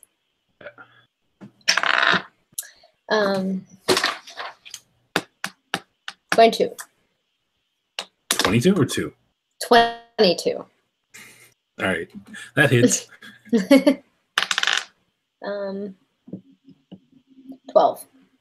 That obliterates it. Yay! So again, what, another throat stab this time, or No, we're gonna do it through the lung. so right through the chest, and you pierce the lung. You can actually hear it deflate like a balloon, air just coming out through the holes. You pull your rapier in, and the keel's over. Sick. Ryan's gonna be pissed. Ryan is really very upset. We're having Peter, hyena birders tonight. All right, my turn, right? Yep. All right. Bardic inspiration there, Isha? Yes, I want to inspire Milo. There you go. Wait, is that like a thing Wait, you no, can use all the he time? didn't use it yet, so he's still inspired, so you don't have to. Oh, you're right. In which But case, can you I keep will- on using that? And yeah, She can do it at least her charisma mod, but maybe more. I gotta look it up. But you have it until you lose it. Like, I think the duration is like a minute. And then H-Link can use it again the next turn. Yeah. Oh, okay. She can use it like 3 or 4 times per long rest. Should I drop my shield? How many are left? 1 on you and 1 on Honey Badger. Okay. I am going to single-handed thrust against the one in front of me. Okay. Oh, I got a 5 plus proficiency bonus in strength, right? No, sorry, just a 5. Yeah. Well, no, if you roll a 5, it'd be you add your proficiency and your strength to it because you're making. Okay, so 9. 9 in total. That is still not enough to hit, though, unfortunately. So you make a swing and a miss. Well, can't he roll that die from? the D6. That's Yeah. true. You have a D6 sorry. inspiration. I'm gonna do that. So roll D6. It gives me a total of 12, which probably still isn't enough. That's That's the exact same freaking thing that I did. You guys are wasting my lovely songs. It's your turn. Oh wow, Ryan's really going hardcore. Oh no.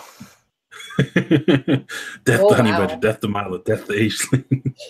Wow, Ryan, why? Right, he apparently likes Jackie. Yeah, he hasn't said shit about Jackie. She's very likable. She's the only one who bugbears Blew up a knoll from the before inside knolls. Yay! I like that. Jackie, what are you doing? I am flaming That's it. the other person. Whoa, what was that, Jackie? I'm flaming it. Okay.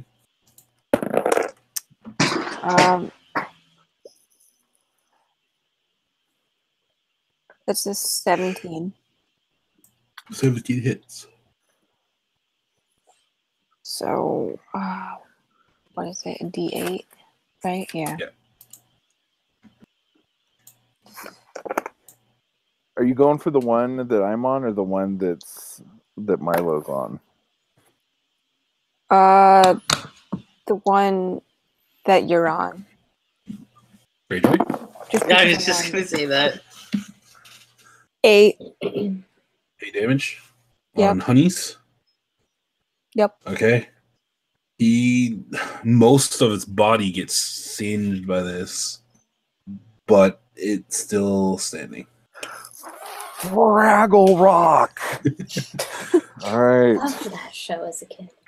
And it brings it to Sticky. Come on, Sticky. Sticky rolled an 18. Yeah, kick his ass, Sticky. And Sticky has been amazing. all day. He just did 7 damage to the Knoll in front of Milo. But it brings it to the Knoll's turn. Protection. Which Knoll? Sorry. No, which person? Sorry. Which person? Yeah. How much HP do each of you have again? I have 2. You have 2. Okay, so I have 3. Yeah. Okay. okay. Sorry. No. That's fine. I'm gonna go on 8 thing just because 2 is less than 3. Wow. Math lesson too.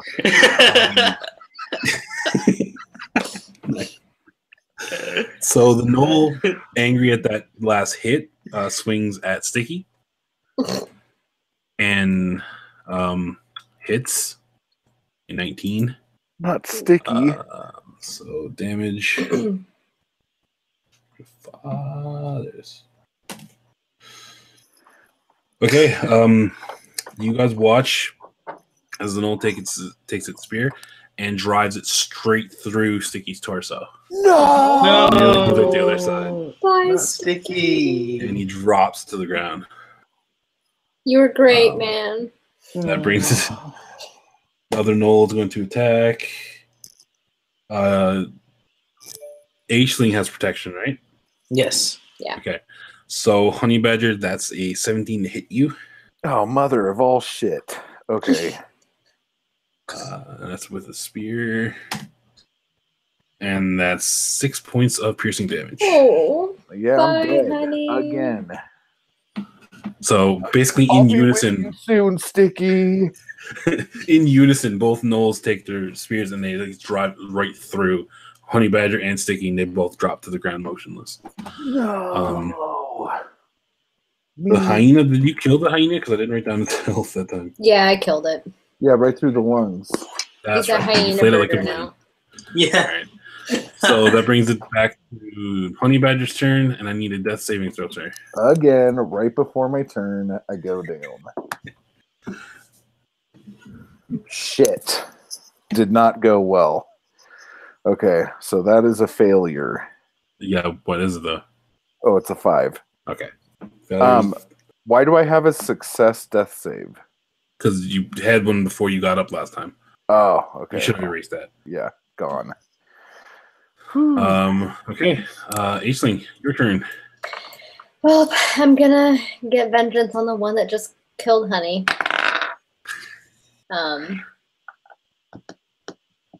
14. 14. He just manages to get a shield up in time to deflect your blade. Oh, what a pain in the ass. What a dick. Any bonus actions? Aisling? Oh, wait. I thought he blocked it. He did, but any bonus actions you may have? Oh, like Bardic Inspiration? That's a brilliant idea. Yeah, I think I'll give it to, Honey, for sure. Yes, Honey. The unconscious bugbear. I'm going to give it to Honey. Oh, what does that mean? What do I get to do? I can't tell if he's being serious or not. I'm actually just being sarcastic. I'm just being a dick. Well, then I am giving it Jackie. to... He's unconscious. He can't hear your song, so we cannot be inspired. Okay, well, I wasn't sure if it had an effect. Yeah, I'm sorry. That was my bad. Bad deal. I'm going to give it to Jackie. Jackie? Oh, okay. And Milo, brings it to your turn. Can I use lay on hand since it's a Yes. set? Aren't you gonna get killed if you lay your hands on me right now? No, because he's not going to leave the melee range of that Knoll, because you're next to him. It's a close quarters fight. But I Okay. can only use that spell, right? It's an action, yeah, so you won't be able to attack. Hmm. Look at these stupid dogs. Yeah, I'm gonna use lay on hands. Okay. How much HP are you giving him? Just 1. Okay. So once again, Honey, you pull yourself up and you come back to consciousness. Yes. Which brings it to Jackie's turn. Okay, well, I think Sam has to go, Oh, I see. right? Yeah. But, I'm gonna flame it.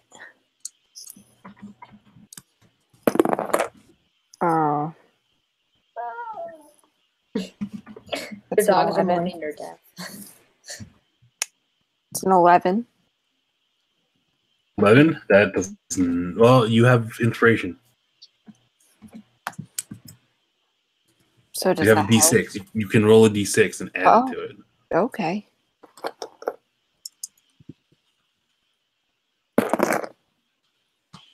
I rolled the wrong dice.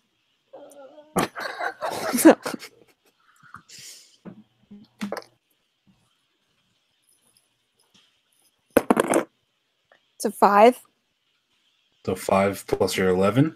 Yep. 16, that hits. Okay. So before Sam left, she managed to see her bardic inspiration actually help somebody. Yay! Yay!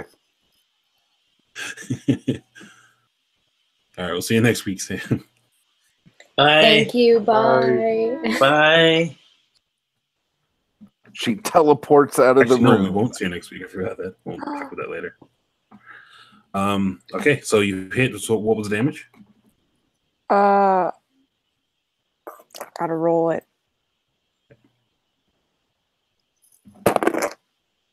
Literally, Peter, for the win. It's a 4. 4, and that's the one on Honey or the one on Milo? Honey. Which one is? That is dead. Okay. Thank So- fuck. Jesus So he's H. Crispy Knoll. Which leaves 1 still up. So Protection Sticky. on Honey. Sticky, you gotta make his death saving throw. Oh, I thought he was just Oh. okay. Sticky. Why could I Uh, prompt him to? He fails. Oh, Sticky, you stupid fuck. So Knoll is making its attack now. Protection on Honey. Shit.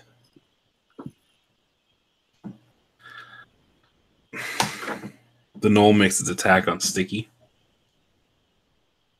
Oh, which gives him another failure. Oh, I Um, did not know how that works. Yeah, if someone's down doing saving throws, if the monster attacks, it's automatic crit. It's automatic fails that saving throw. I can't use protection on the Ted. No, because technically Knoll doesn't need to roll the attack. Right. So yeah, as basically all the things happens, the spear came through, knocked Sticky to the ground. Everyone did their turns and fought the other Knolls and such. As Sticky drops to the ground, the Knoll then steps forward, takes its spear, lifts it up, and drives it right through his chest again. Oh, Sticky! Oh, Sticky. And We hardly Yeah, knew you, that's- Sticky, but we love you. that's the Knoll's turn. So that would be Brings it back to Honey Badger. Honey Badger, that's me. Okay, I'm alive, right? I could do shit? You have 1 HP and you're alive, yes. Oh, you mother effing Knoll. Ryan is so happy. I'm going. Why does Ryan hate us? Come on, Ryan. Here we go. You gotta go watch the other streams. He wants justice for the man. Okay, I rolled a 10, so that doesn't do crap. And then I rolled. Oh, wait, no, a 10 plus my shit. I forgot. What's my 10 plus shit? dex proficiency. 6. Yeah. So I got a 16 on the first one That hits, with 9 damage. and as you slice through with that, you cut off, or at least you cut 3/4 of the way through its neck, and the head just like dangles there, and the body falls limp. Haha! I finally killed something. But yeah, Sticky So crit failed his first death saving throw, so he had 2 fails, and then the Knoll finished him off, so he is gone. no. I'm gonna kill every Knoll I ever meet from now on for Sticky. Yeah, I didn't even realize that was even the thing, because the Knoll alive is the one that attacked Sticky, so it made sense that he would finish it off. So yeah, you guys are now laying around and bought like pools of blood and charcoal and crispy Knoll and Sticky. But the people made it out, right? The people ran. They did run through there. I can't tell you for sure if they made it out or not, but they did follow your advice and run in the direction you pointed to. If these people didn't make it out and Sticky died for nothing, I'm gonna kill every human I ever see in my life.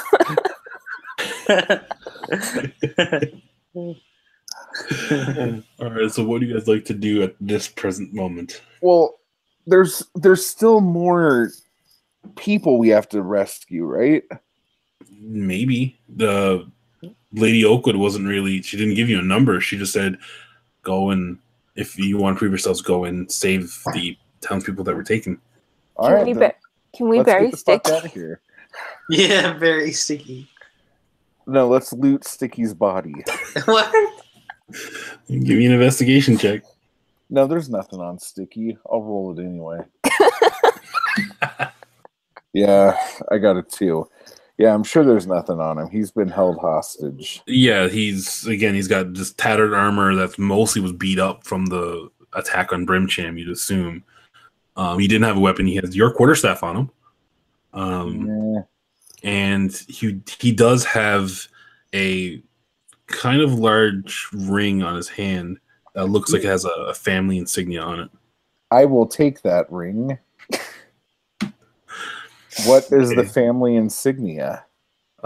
You wouldn't know. You can try doing a history check, I guess, if you want to. I'm proficient in his. No, I'm not. Yeah, I am. Well, it depends. Do you see the ring? It's up to I got Honey a Badger. 19. On history? What's my history? Oh, I got a 20 then. Oh. You got a 20? Yeah. Okay. You've seen this insignia before. However, it's odd. It's not necessarily something you know as to be a family insignia, but more of a military insignia. And the only time you've seen it personally before was the one time when the Allsburg Guard was marching near Brimcham through the Dimhaven. The Allsburg Guard is an elite guard from Silverhelm that it's kind of like, I guess, the fantasy equivalent of like Navy SEALs. They're like the elite ops, the most powerful soldiers and such. Usually the insignia is like a brand that's on their armor, on their shields and such. The fact that this is on a ring, especially with a 20 roll, you probably can discern that this isn't like a military. This isn't meant to be a military insignia. It's meant to be the family one. So you would say that he probably was a member of the Allsburg family. He was probably a member of the Allsburg family.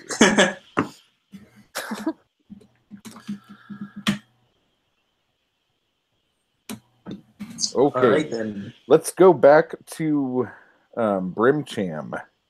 We found people, and now we're done. If they say, "Where's everyone else?" we'll say they're all dead. Okay. So you're gonna make your way back out towards Brimcham? Yeah. Are you guys okay with that? Yeah. Yeah. As you guys go to leave that tunnel, while you're in that main room with the four alcoves, four paths, you hear people screaming.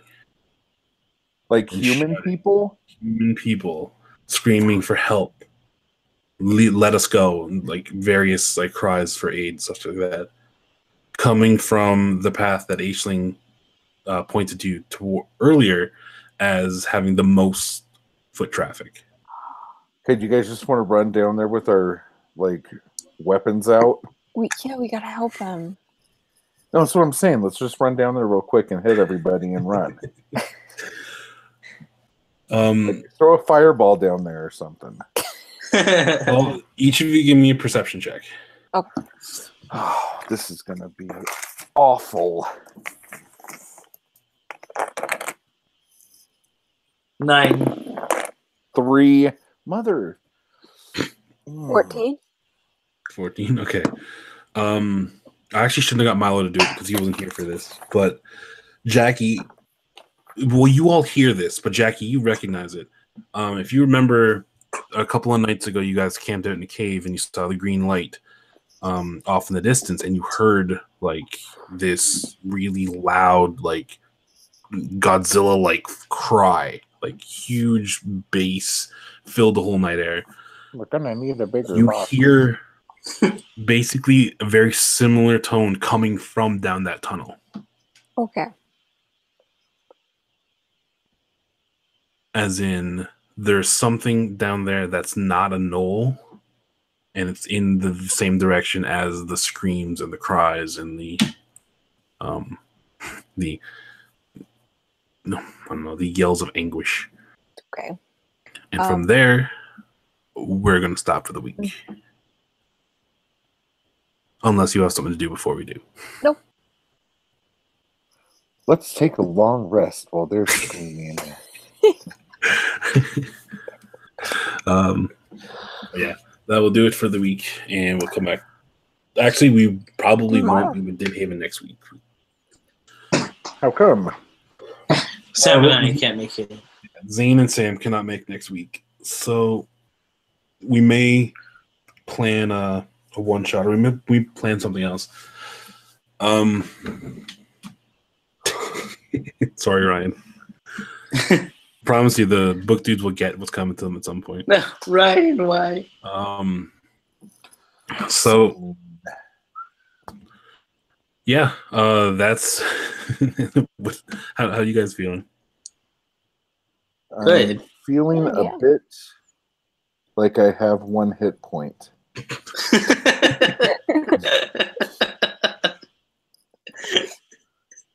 All right, so again, next week, it's a little up in the air of what the plan kind of is yet.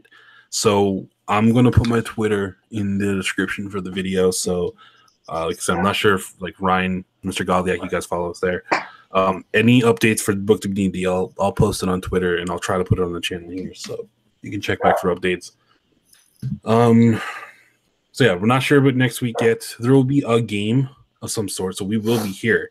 I just don't know if it's going to be this story or if we're going to do something else. For those that haven't heard yet, tomorrow, what's the time, Britt, on tomorrow? 4:30 Eastern? Devin, why do you trust me with time? Yeah, I was just gonna say, like, are you sure that's like a? That's a good idea. I'm sorry, Britt, go check Twitter for me. Get the time. Okay. I think it's 4:30 Eastern. So tomorrow, because my real life game of D&D is going to not be happening, we are planning to do a one shot that's going to take place in the same setting as Dimhaven, but it's a different, non-connected story.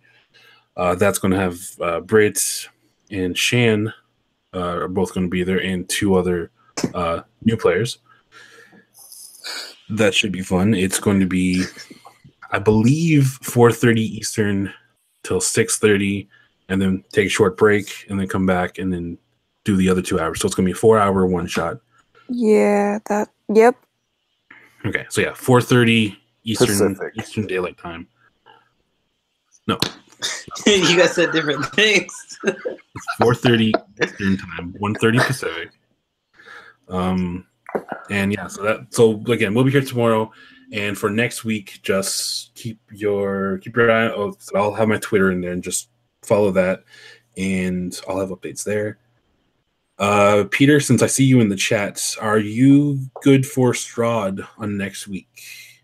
Because I would like to also say that Peter Clark is going to be joining us next week with his turtle in the realm of Barovia. Maybe he can help out with the Burgomaster. Or at least not. I don't mean to like be confusing or anything, but I could have sworn you guys said 4:30 Pacific originally for the Monday game. Not for the Monday game. I didn't say a time until I already had players for the Monday game. Okay. So yeah. So also for next week for Strahd, for those of you that watch both games, we'll be playing again. 12:30 Pacific time is going to be our new regular start time, and we'll have Peter Clark joining us next week with his turtle. And I think that's it. I think I covered everything. I think you did. Anything Awesome. All right. So once again, guys, thanks for watching. Yep. Thank you. Even Ryan's antagonistic chat. It's always a pleasure. Thanks, guys. I like having someone on my side in the chat. It's great. All right, we'll see y'all next week, or see y'all tomorrow, hopefully. Actually, Yeah, bye. Bye. all right, see ya.